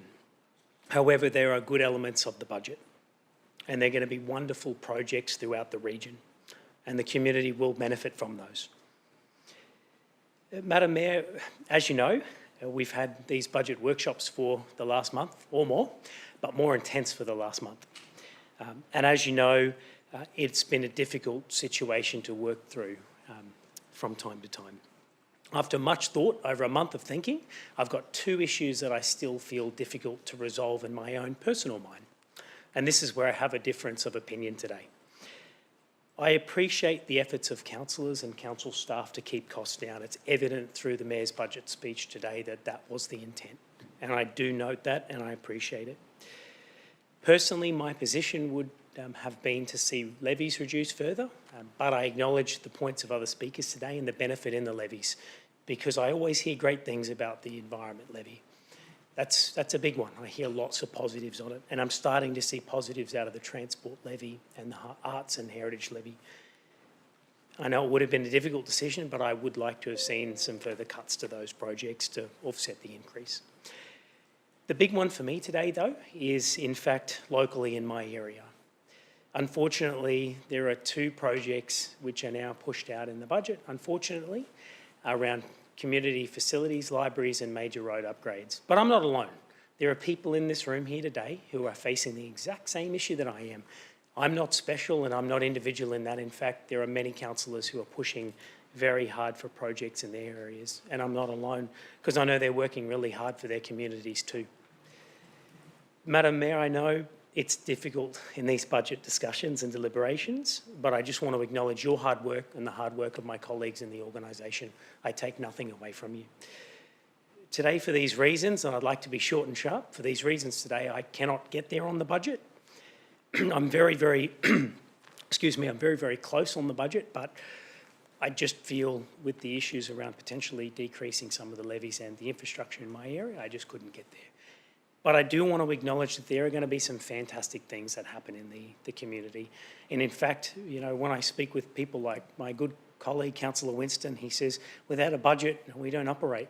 We don't have the people to pick up the phones at the front desk. We don't have the people on the ground to mow our parks. I realise this is a really hard decision and we need a budget. If we don't have a budget, the council fails to exist.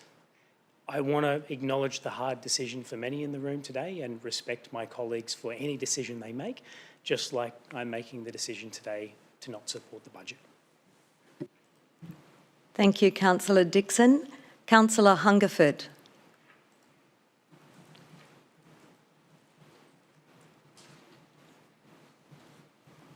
Councillor, we can't hear you if you're speaking. Okay. Thank you, Madam Mayor. Thank you. I'd like to start with this. Around 20 years as a councillor, this is one of the hardest budgets I've experienced. the reason for that is, historically we've been supplied with incorrect information on the depreciation costs of our assets. That has put us in a situation today where we have a deficit we have to deal with. I feel for those councillors that are first-term councillors, new councillors, experiencing this. And it's no easier when you're someone that's been here for a long time, like Christian and myself.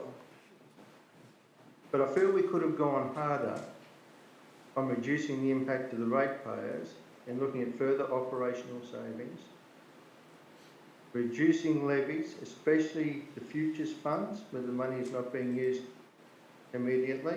We could have suspended those for a year or two, in my view, and further reducing capital works to reduce the impact on the ratepayer. And I have concerns over the change to our borrowing policy. We're looking at redrawing facilities, and I hear we're looking at lending internally and only for 6-month periods. Now, unless you have new revenue or further reduction in expenditure, that would be very difficult to achieve. And I do not want to see us go into the future of borrowing for capital works projects that are not income producing, depreciating assets. Because the longer that loan exists, the more interest accumulates and your depreciation accumulates, and that compounds onto the cost of the original capital cost of the project. So respectfully, like Christian, I will not be supporting this today. Thank you. Thank you, Councillor Hungerford. Councillor Landsberg. Thank you, Madam Mayor. And I'm probably used to sort of popping up at the end, which is a bit of a common trait. But I probably should, I'd like to maybe comment on, obviously Councillor Christian and the position that he's actually where he speaks from. And as a councillor, especially in the previous term of council, we really had to make some difficult decisions. And this is about supporting Library Plus in Caloundra. And the cost blowout of delivering that, and I'll use the word blowout because it has been a significant increase in to deliver that piece of infrastructure, but it will be a facility that will deliver a wonderful outcome for our community over the next 20 or 30 years. The old library had visitation numbers of around 300,000 people per annum, absolutely at capacity, but the new library is absolutely state-of-the-art, and I stand here today and I thank Council for supporting the increase, what we needed in the budget, but it was Councillor Christian that fell on his sword and really led that he was happy to, well, he wasn't happy, but to speak about putting off the library for Sippy Downs. And for a councillor that has been in here for, and correct me if I'm wrong, 5 terms, Councillor Christian? Sorry? Yeah, one of the youngest elected councillors in the history of Queensland, really comes and speaks volumes of a councillor that really is so proactive for his division, but still willing to think in that broader strategic vision in terms of we are all here to make decisions that benefit the whole region.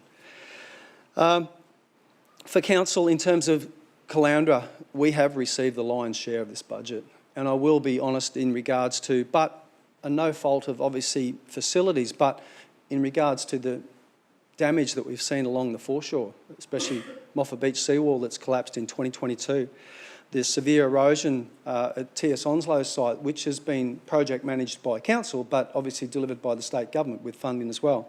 And now for the works to move forward down to Diamond Head as well.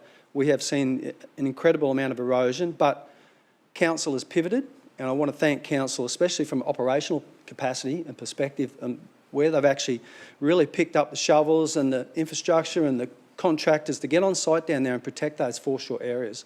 Because we are here to protect, in terms of protecting our public assets, but it is up to the residents to make their homes more resilient. And that is currently happening down there as well. For myself, the $15 million set aside for the Caloundra Transport Corridor upgrade is a massive investment in reducing congestion. And as Madam Mayor spoke about the environment, congestion and our community, the top 3 priorities for this council to deliver. And I want to thank council for the continued support, and I look forward to the environmental approval, which should be forthcoming as well from the federal government. And then as well as other smaller projects like courts that are going to be delivered, volleyball courts down on Bullcock Beach, which I'm sure the community would love the enjoyment of being able to watch a game of volleyball right on the Bullcock Beach there as well. But it's been a very difficult budget, and I just want to thank councillors. We've had a lot of in-depth conversations, especially around depreciation, and I'm sure that that's going to be more of a challenge for us as we move forward. And I just want to thank councillors today and look forward to your support. Thank you. Thank you, Councillor Landsberg. Councillor Johnston. Yeah, I hope I don't have to shut up and sit down this time. No, you're right now this time. Thank you. We have considered and reconsidered and considered and reconsidered this budget for some time. The fact that we had to defer it for the adoption for 2.5 weeks is indicative of just how difficult a decision that has been. I'd like to thank everybody for their input. It's something that I've lost quite a bit of sleep over, and I like to have someone that I can talk to about these sorts of issues who isn't just a councillor, but in this particular instance it hasn't been possible. So as a result, it's weighed very heavily on my mind. Division 5, just like all the other, most of the other divisions anyway, I'm pleased to hear that Councillor Terry's happy, most of the divisions have concerns about the fact that works within their divisions, capital projects, have been deferred, pushed out, and also that in the Hinterland Councillors' point, from their point of view, we've not only had things pushed out, but we've also had to accept the fact that, well, reluctantly, that something that we have worked very hard over the last 5 years to get, an increase in sealing of gravel roads from 4.5 million to 8 million, has this year been cut back to 4.5 million. And it hasn't just been deferred, it's been cut. Now, there are projects within my division and the adjoining division, and Councillor Law no doubt will speak rather passionately about what has happened in relation to the Nambour Chambers and the Nambour Library. I'd just like to say that I will be supporting Councillor Law in endeavouring to get this project back with the wheels on the bus, basically, back going as soon as possible and not just deferred for quite a number of years. The Hinterland people, ratepayers, constantly tell Hinterland councillors that they feel neglected, that they feel they don't get the projects, etc., etc. That's not always the case, but the reality of the situation is that although we have 1/10 of the division each in population, as far as rate revenue concerned, we don't have anywhere near that. So I'm very disappointed that certain projects have been deferred, and you know, the people of Nambour and that close hinterland area will be very disappointed. However, there are some good things in this budget, such as finally the Maloney Streetscape is coming to reality. It was planned for last year, but it was deferred and is now in this year. And we've done Udlow, Palmwoods and Woombye so far. So the next one is on the list is Maloney, and it's quite a significant project because it's a big street. So I'd just like to thank everybody for working so hard to try and find solutions, but not only just solutions, but also to give up projects so that the rate increase this year, whilst not insubstantial, is not horrendous. And by doing what we have done this year, I'm confident that in the next few years there won't be these rapid increases in costs as far as the ratepayer is concerned. So I think we've bitten the bullet, as they say, ripped the Band-Aid off, tried to deal with it this year, and now we're in a position where we can move forward and deliver sensible budgets with reasonable increases in the next few years. But I will be supporting. And as to follow on the theme, I suppose, I'm a big fella, as all of you know, so I'm going to put my big boy boots on and vote for the budget. Thank you. Thank you, Councillor Johnston. Councillor Suarez. Thank you, Madam Mayor. I always enjoy listening to Councillor Johnston's take on the budget. He often has a lot of great things to add of value, except for maybe some of his jokes. Look, this is a difficult budget, Madam Mayor, and we are not alone. Our local government area is not alone. If you have a look at the media, you'll see councils across the whole of the state also struggling with the costs of increases and trying to make their budgets work. In our efforts to minimise our increases to residents, we are budgeting for a very skinny operating result. The chances of another disaster occurring, the impacts on our bottom line because of decisions from other levels of government, and changes in our market condition are likely. We are going to have to act very prudently every month as we go through. And the planning that we will be doing for the following year and the years after that, there'll be a lot of work undertaken with the team. It is prudent for us to understand these pressures and to understand and interrogate the outward forecasts for these budgets to make sure that we aren't in a position as we have been this year. No one division is getting what they want. I don't think any division ever got what they want. I haven't been in council for as long as Ted and Christian, but in the past 5 years, I don't think I can recall one budget decision or one budget adoption where everybody agreed, where everybody got what they wanted. There's been debate about how much we should increase rates by. There's always been debate on the levies. There's always been debate on which projects should be in and out. We have never, ever unanimously agreed. But what we have come together to do is to say, this is the best for our broader community. This is what I can accept.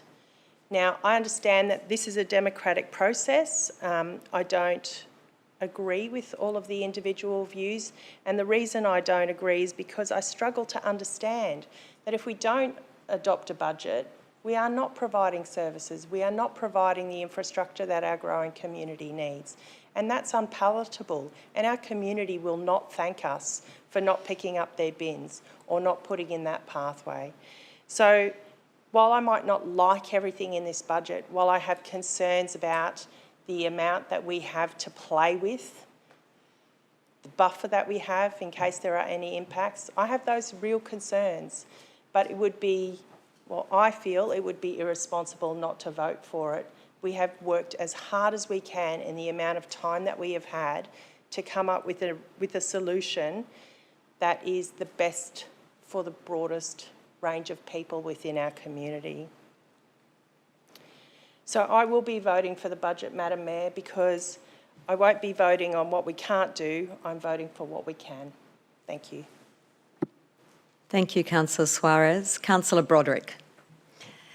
Thank you. Through you, Madam Mayor, thank you for your presentation of the budget before as well. I think that has clearly outlined everything that we're looking for this budget. And just as Councillor Suarez was talking about the difficulty in these decisions that we've had to face over the last little while and today, we are not alone in any of this. We are just doing the best that we can with the resources that we have. We are voting today on a budget that is for the whole region, and I really appreciated Madam Mayor's just reflection on that it being a compassionate and responsible budget, because that's at the heart of what we do. That's what we've tried to do in presenting this to you today. So whilst it's sometimes being difficult, it responsibly sets the Sunshine Coast up for a financially sustainable future while delivering the all-important services that our residents need right now and into the future in the best possible way that we can. And we will continue to, as we said, look for those efficiencies to make that even more sustainable for our region. Getting to this point has required some very difficult conversations, and many of my colleagues have alluded to that already, including an assessment of our priorities as a council and as a region. And some of the projects that we've spoken about in all divisions have been delayed, and it hurts. However, we will continue to assess and reassess our priorities and continue to find solutions for the delivery of those projects and ensure our regional success. There are things in this budget, like we've spoken about already, that not everybody likes. However, for the greater good, we need to back this budget as a council united with our goals aligned and set.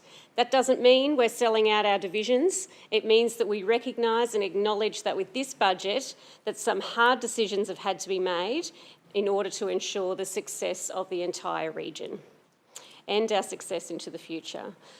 And like we've said, we recognise that the cost of living is a real issue within our communities right now, and we appreciate that. And we want to do as much as we can to support our residents when things are tough, which is why we're making a decision to increase the rates only slightly in the way that we have in order to support them and to remain financially responsible at the same time.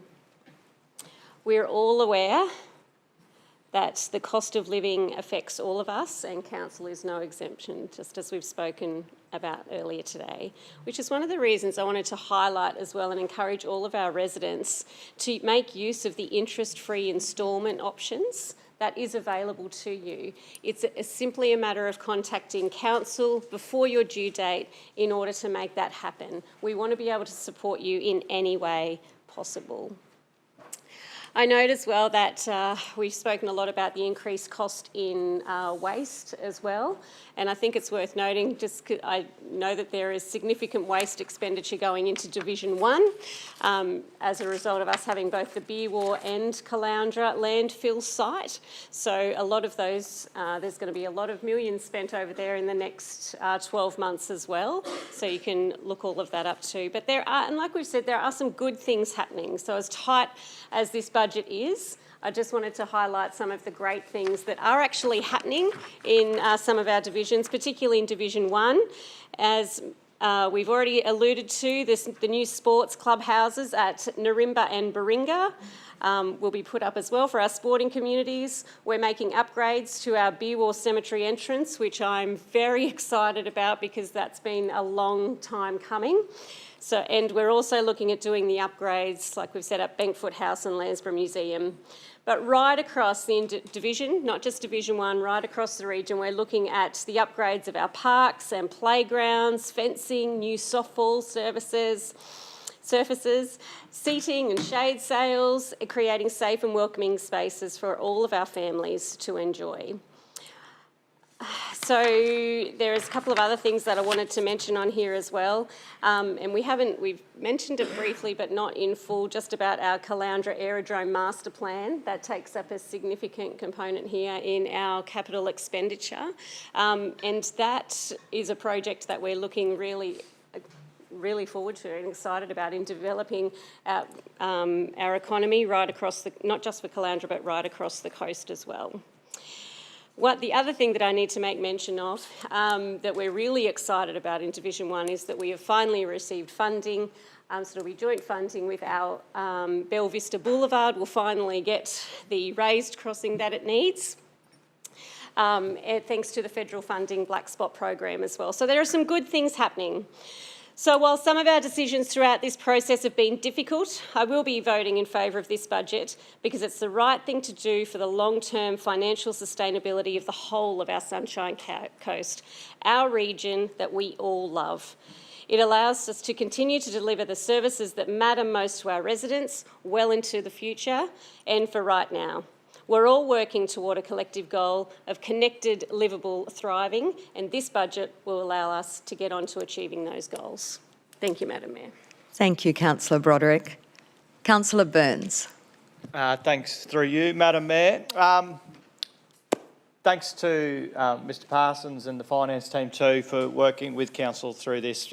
Prior to this development of the budget process, Mr Parsons actually had a head full of hair and, through too many hours with councillors asking questions and changing their minds. Obviously, it's been stressful.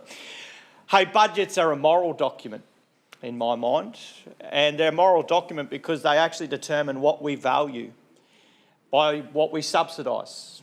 So when you look through this budget, you'll note that there are many different things that are subsidised by we're paying for them now.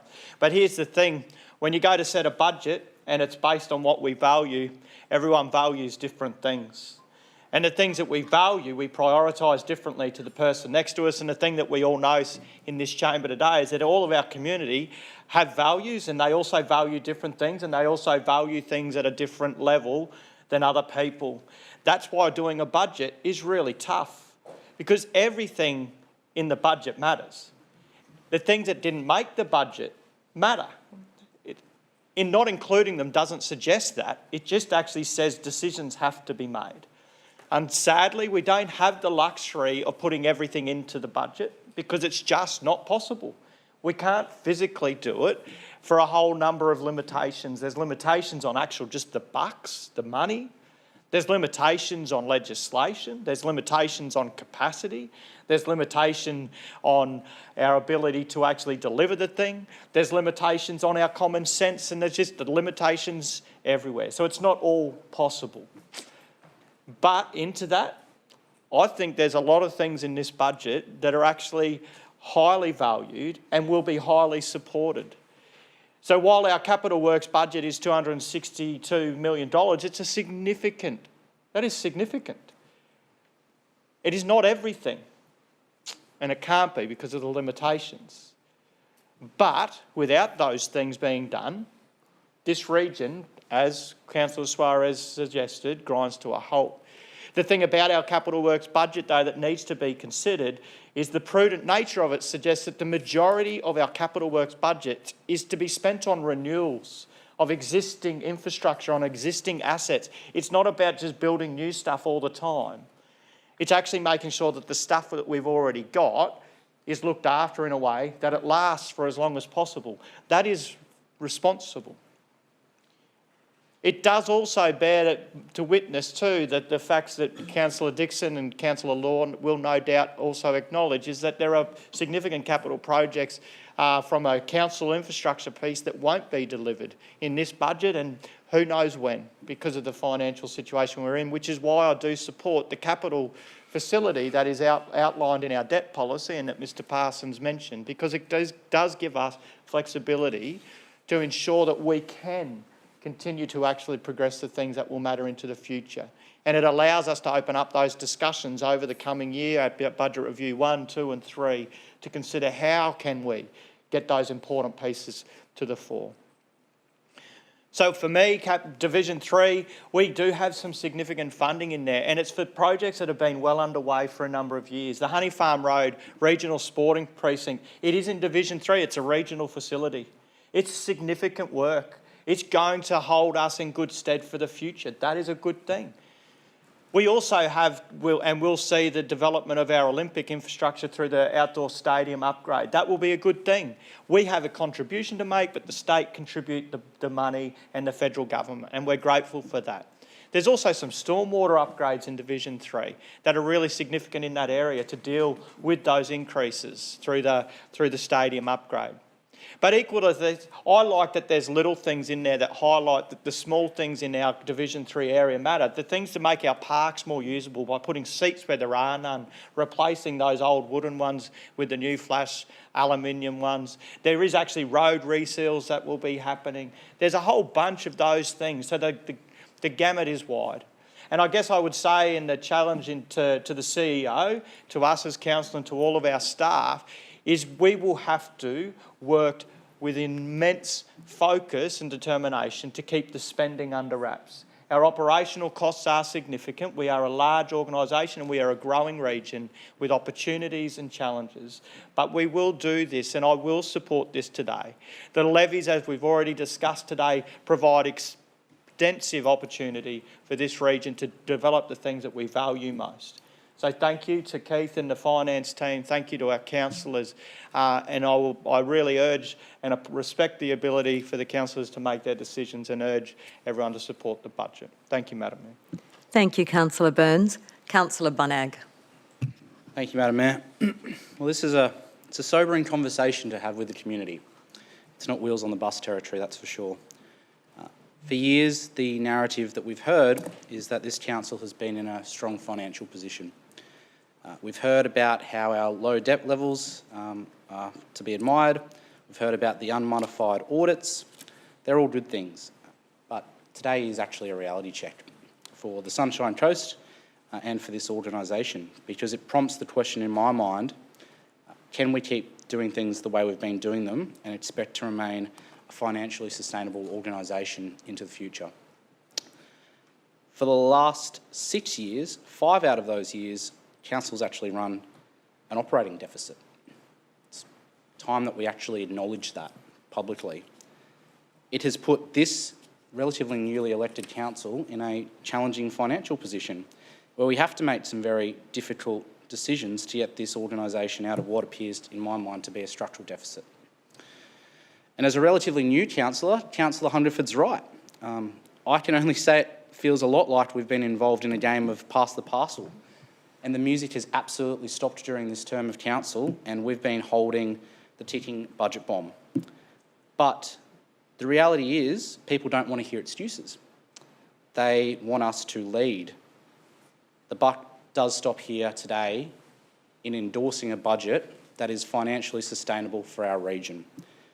And part of that is to acknowledge that and to say sorry to people in the community who are going to have to bear some of the brunt of the decisions that we're having to make here today, but you are not alone in the fact that council is going to be carrying a significant portion of that task by finding ways to do things more effectively and efficiently. So for me, I was relatively pragmatic when it came to thinking about what this budget meant for the region, and there were 4 considerations I had. And the first one was, does this budget contribute towards improving the long-term financial sustainability of this organisation and the region? And the answer is yes. It delivers a very modest operating surplus that is realistic. We're flagging that to the community. We've taken a mature approach to how we manage debt, taking advice from external sources such as the QTC about our enviable leverage position and how we should operate in terms of maximising the ability for us to deliver capital works into the future. It's sensible for an organisation of this size to actually carry some debt. The other thing to consider is our unrestricted cash is significantly improved and places us in a better position to endure short-term and long-term financial setbacks. The second consideration for me was, does it deliver services and projects that people in my community need? And the overwhelming answer to that is yes. The other day I was down at Twin Waters meeting with residents to discuss concerns about erosion around the weir. And there was a very real expectation that they would be provided with short-term fixes almost immediately. And to the credit of our coastal engineers, we're going to be doing that within 3 months' time. But we can't deliver those services and those operational expenditures without endorsing this budget today. So not just for my division, but for the region, I think about those similar scenarios. The third consideration was, how does it impact and apply to those who are most vulnerable? And I do think about families that are struggling, People are going to find this a shock.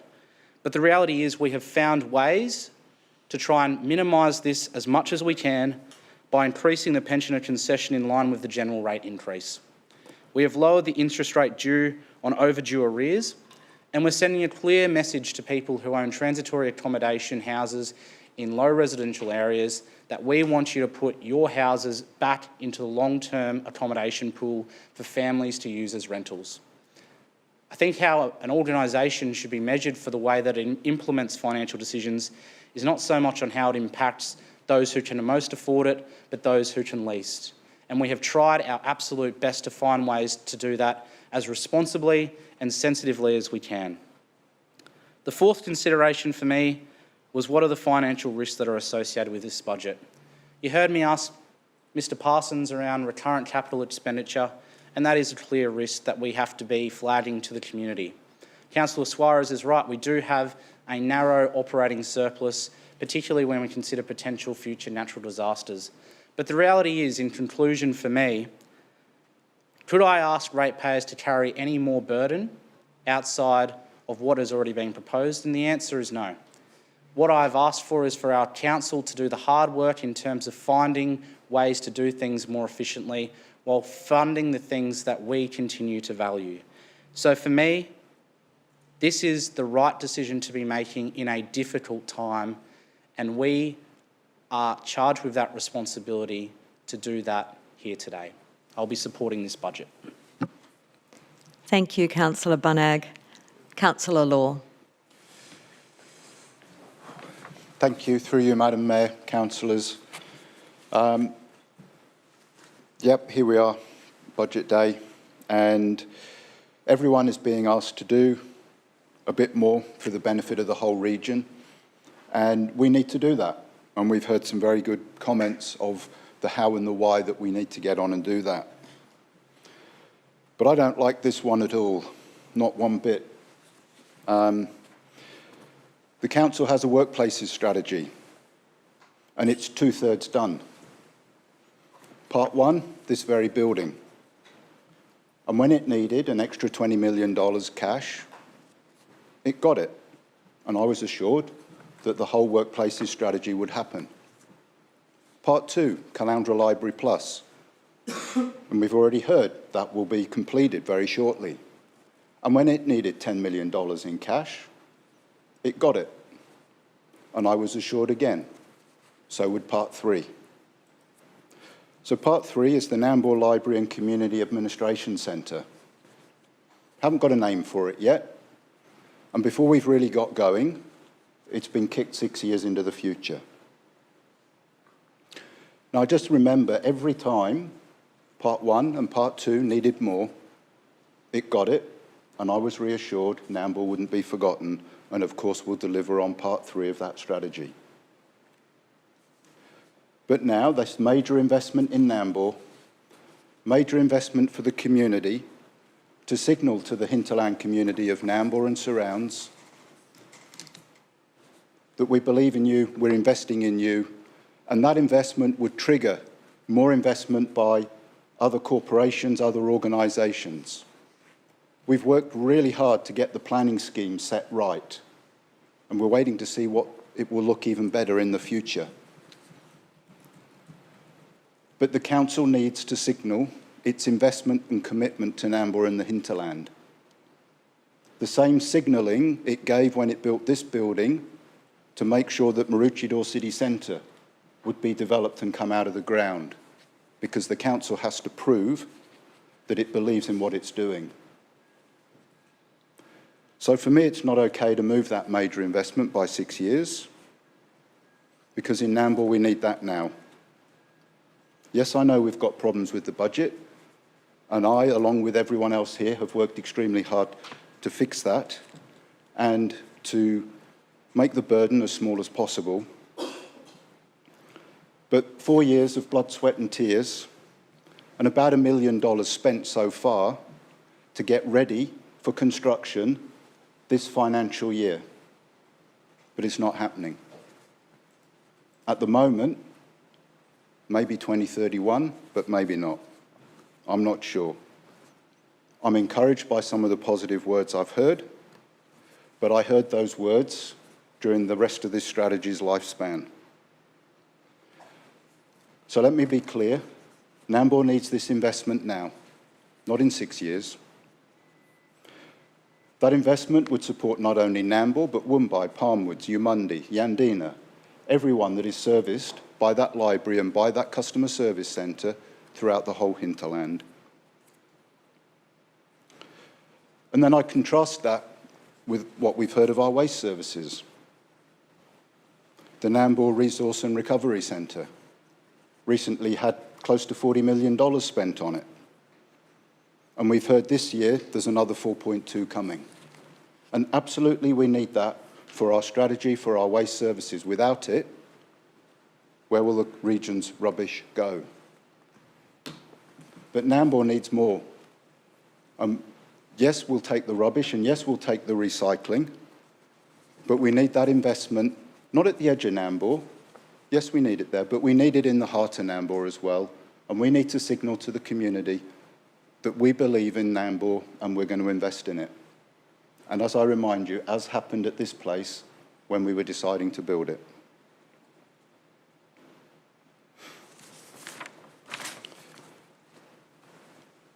What I haven't heard is any kind of thoughts around what can we do differently. No, that's unfair, actually. I've heard a lot about what we can do differently. That's unfair, scrap that. But what I haven't heard is what we might be able to do to generate some new revenue. What might the future look like if we could generate more revenue and not have to rely on ratepayers only? We get a lot of funding from other levels of government in grants, absolutely, so we should. But I think we've got an opportunity. When I look at what's happened, and specifically, again, what happened in Nambour, March the 10th and 11th, 450 millimetres of rain. And 27th and 29th of March, 300 millimetres of rain. Councillor Law, would you like an extension of time? Moved Councillor Bunag, seconded Councillor Burns. All those in favour? Councillor Hungerford? Councillor Hungerford, we're voting on an extension of time. In favour. Thank you. That's carried unanimously. Councillor Law. Councillors, I was talking about the significant climate impacted rain events that came to Nambour. 3 of them, within 46 days, had a massive impact. We would usually have an event like that, maybe every 2 or 3 years. We had 3 in 46 days, and the community is still recovering. So what I'm suggesting is we need to seriously look at and consider the polluter pays principle, where those who are caused the clean-up and clear-up costs of these dramatic climate-impacted weather events don't have to pay for it and don't have to bear the cost, but actually the polluter pays. And this is something that has been tested elsewhere, and the Australia Institute in the Climate Now report says that 75% of Australians support this approach, that the polluter should pay for the cost of the environmental impacts due to extreme weather events. We seriously need to look at that, not only for the council and the huge costs we pay, but for every single ratepayer. Those businesses in Nambour that have still not opened since the 25th of April. For the businesses of Nambour who opened after the 10th of March, but were flooded again on the 25th of April and were closed again. To the community kindergarten that's not yet open, needing to rebuild after the first one on the 10th of March. The polluter should pay. Not all the ratepayers, the polluter. Not the council, but the polluter should pay. And we need to give that serious consideration. We need to find out how much did we pay last year on recovery from natural disasters. We've heard that we're going to spend $11 million on beach renourishment this year. Now, most of that will get washed away when we come into the summer season next year, and it's all gone again. Give us a cyclone or two, and we'll need more than $11 million. So where does that leave us? The polluter should pay. But to come back a little bit today, I'm curious, $11 million on nourishment for our beaches. Excellent. Of course, we need to do that. Very important work. We have about 65 kilometres of beaches that we look after and care for, and we must continue to do that. We have over 500 kilometres of unsealed roads. That funding has been cut to $4.5 million. Now, I'm very grateful that Division 10, North Arm Road, will get a good portion of that. 500 kilometres, 4.5 million, 65 kilometres, 11 million. These are the things that I'm finding curious. And then if we add to that another 12 million for some seawalls, it's really interesting. And it's really frustrating when we get to a significant investment moment for the hinterland and for Nambour. We'll do that in 6 years. So we're going to reset the budget. We've heard about that, and that work will no doubt begin next month. And it is going to be, we thought this was hard, you wait until we start on the next one. There really will be blood, sweat and tears, I'm sure of it. But we must look at other sources of revenue than just relying on ratepayers and other levels of government. I've already spoken that we'll need other levels of government to deliver on affordable housing on council land that we're happy to give up to those projects. We must do that. We need funding from other places. Yes, I support the budget today so that we can get on and do the work next year that we need to do, next financial year, just to be specific, so that we can continue and we can provide all services necessary. But I've been prompted to think of some of the history of the whole Sunshine Coast, of the whole region. When this region was growing in the early years, it grew along the railway towns. And those railway towns, from Lansbury to Nambour to Gympie, funded and created the coastal beauty, where most people now live. It's time to pay back that original funding that created this amazing coastline, where most of the Sunshine Coasters live, and we need that back in the hinterland. I'm looking forward to the next 12 months, people. Thank you. Thank you, Councillor Law. Councillor Natoli. Thank you, Madam Mayor. I want to thank you for your leadership and also thank the CEO and obviously our Chief Financial Officer and all the staff involved in putting this budget together. As we saw the order today, the operational plan was the first thing that we actually dealt with, and then obviously the fees and charges. And we talked about all of the incredible assets that we have, as well as the services that Council must deliver, and it's extraordinary. When you really sit down and look at everything that we do, it's extraordinary what we have to deliver and that expectation.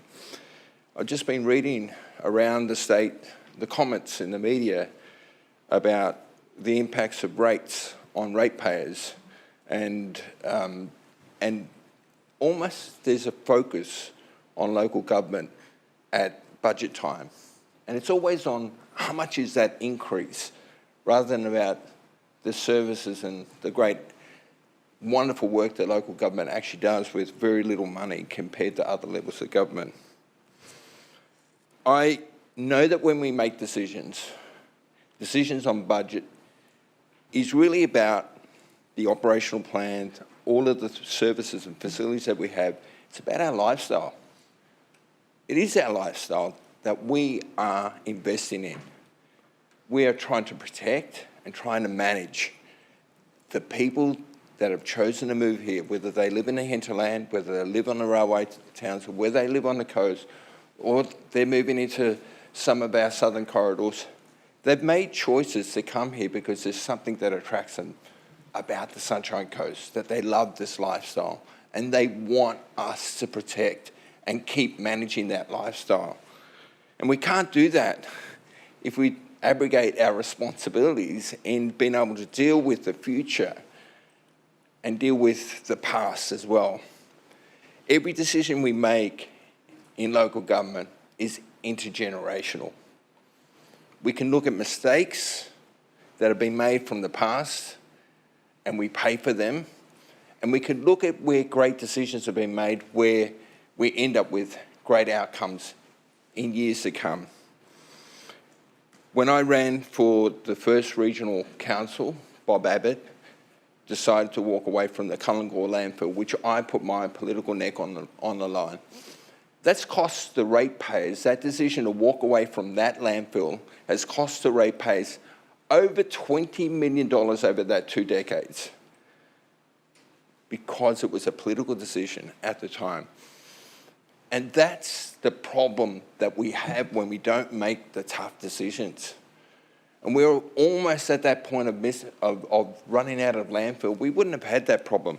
And the ratepayers wouldn't have collectively each year had to pay more operational costs of managing a landfill in building on top of the existing landfills, and very expensive to do that. I also know that in the years since I was re-elected in 2020, I've been concerned about the amount of capital works and spending. And I know my fellow finance portfolio councillor, Councillor Hungerford, had also had concerns about the rate of spending. And in fact, Jamison's council was a big spending council.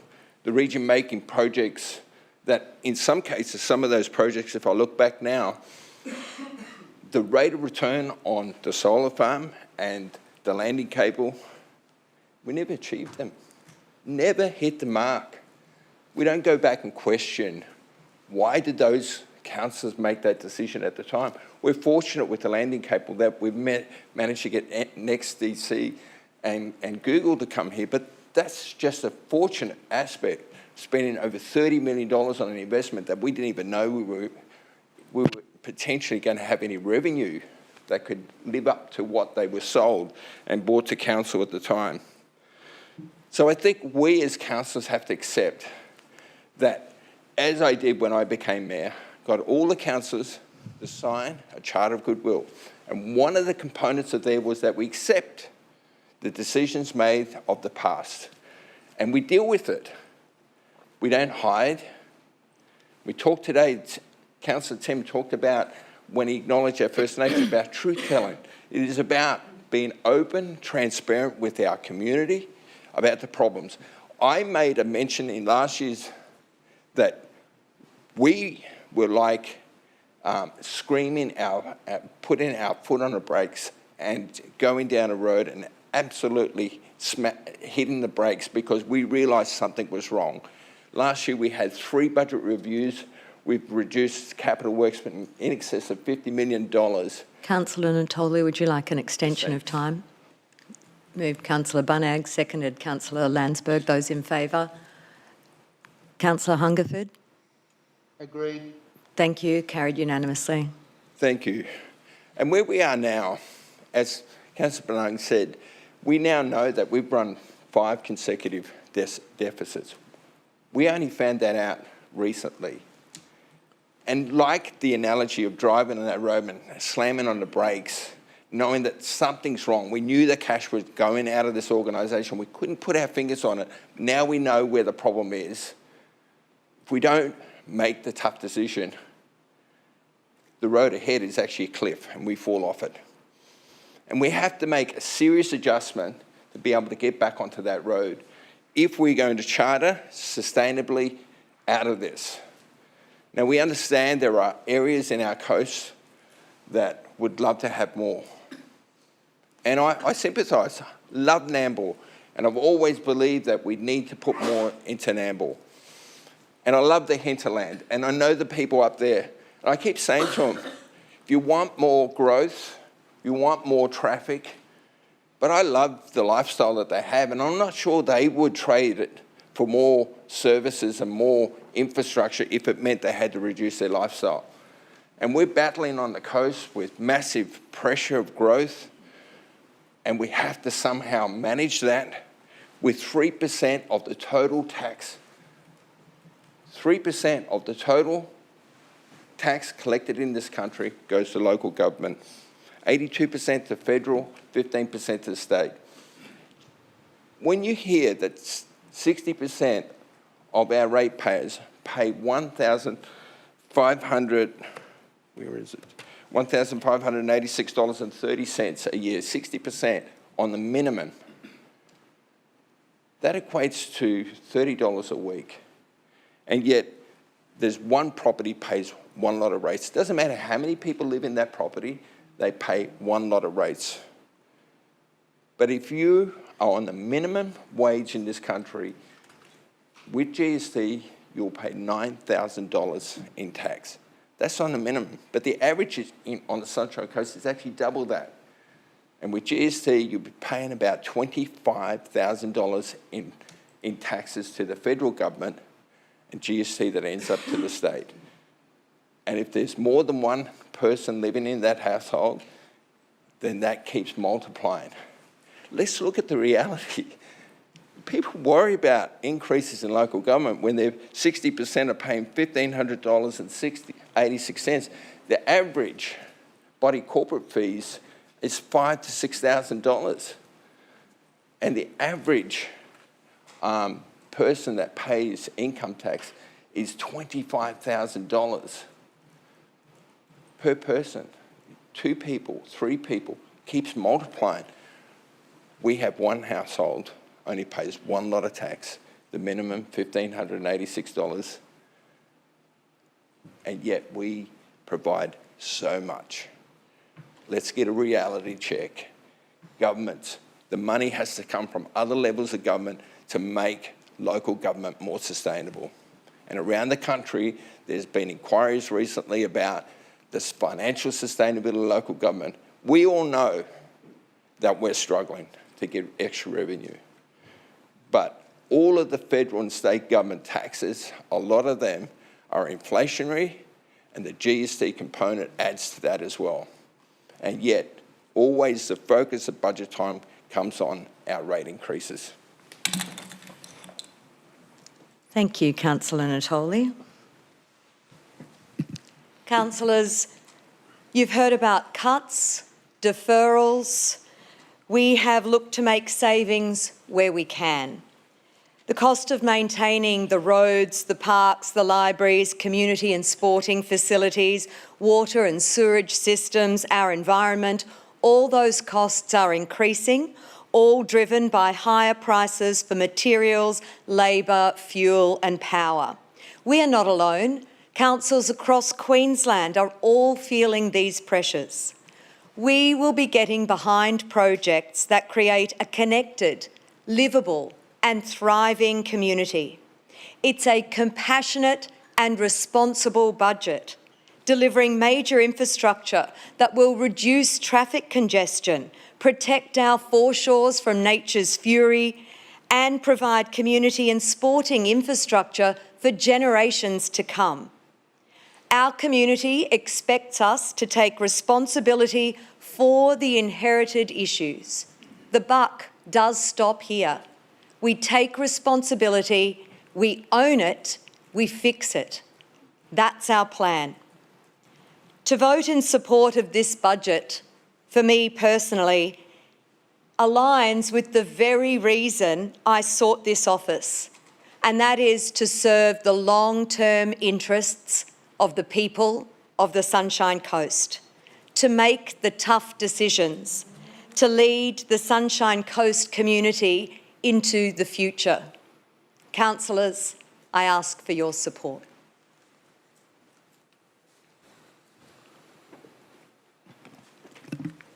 Thank you, councillors. I'll now put the motion to the vote. Those in favour?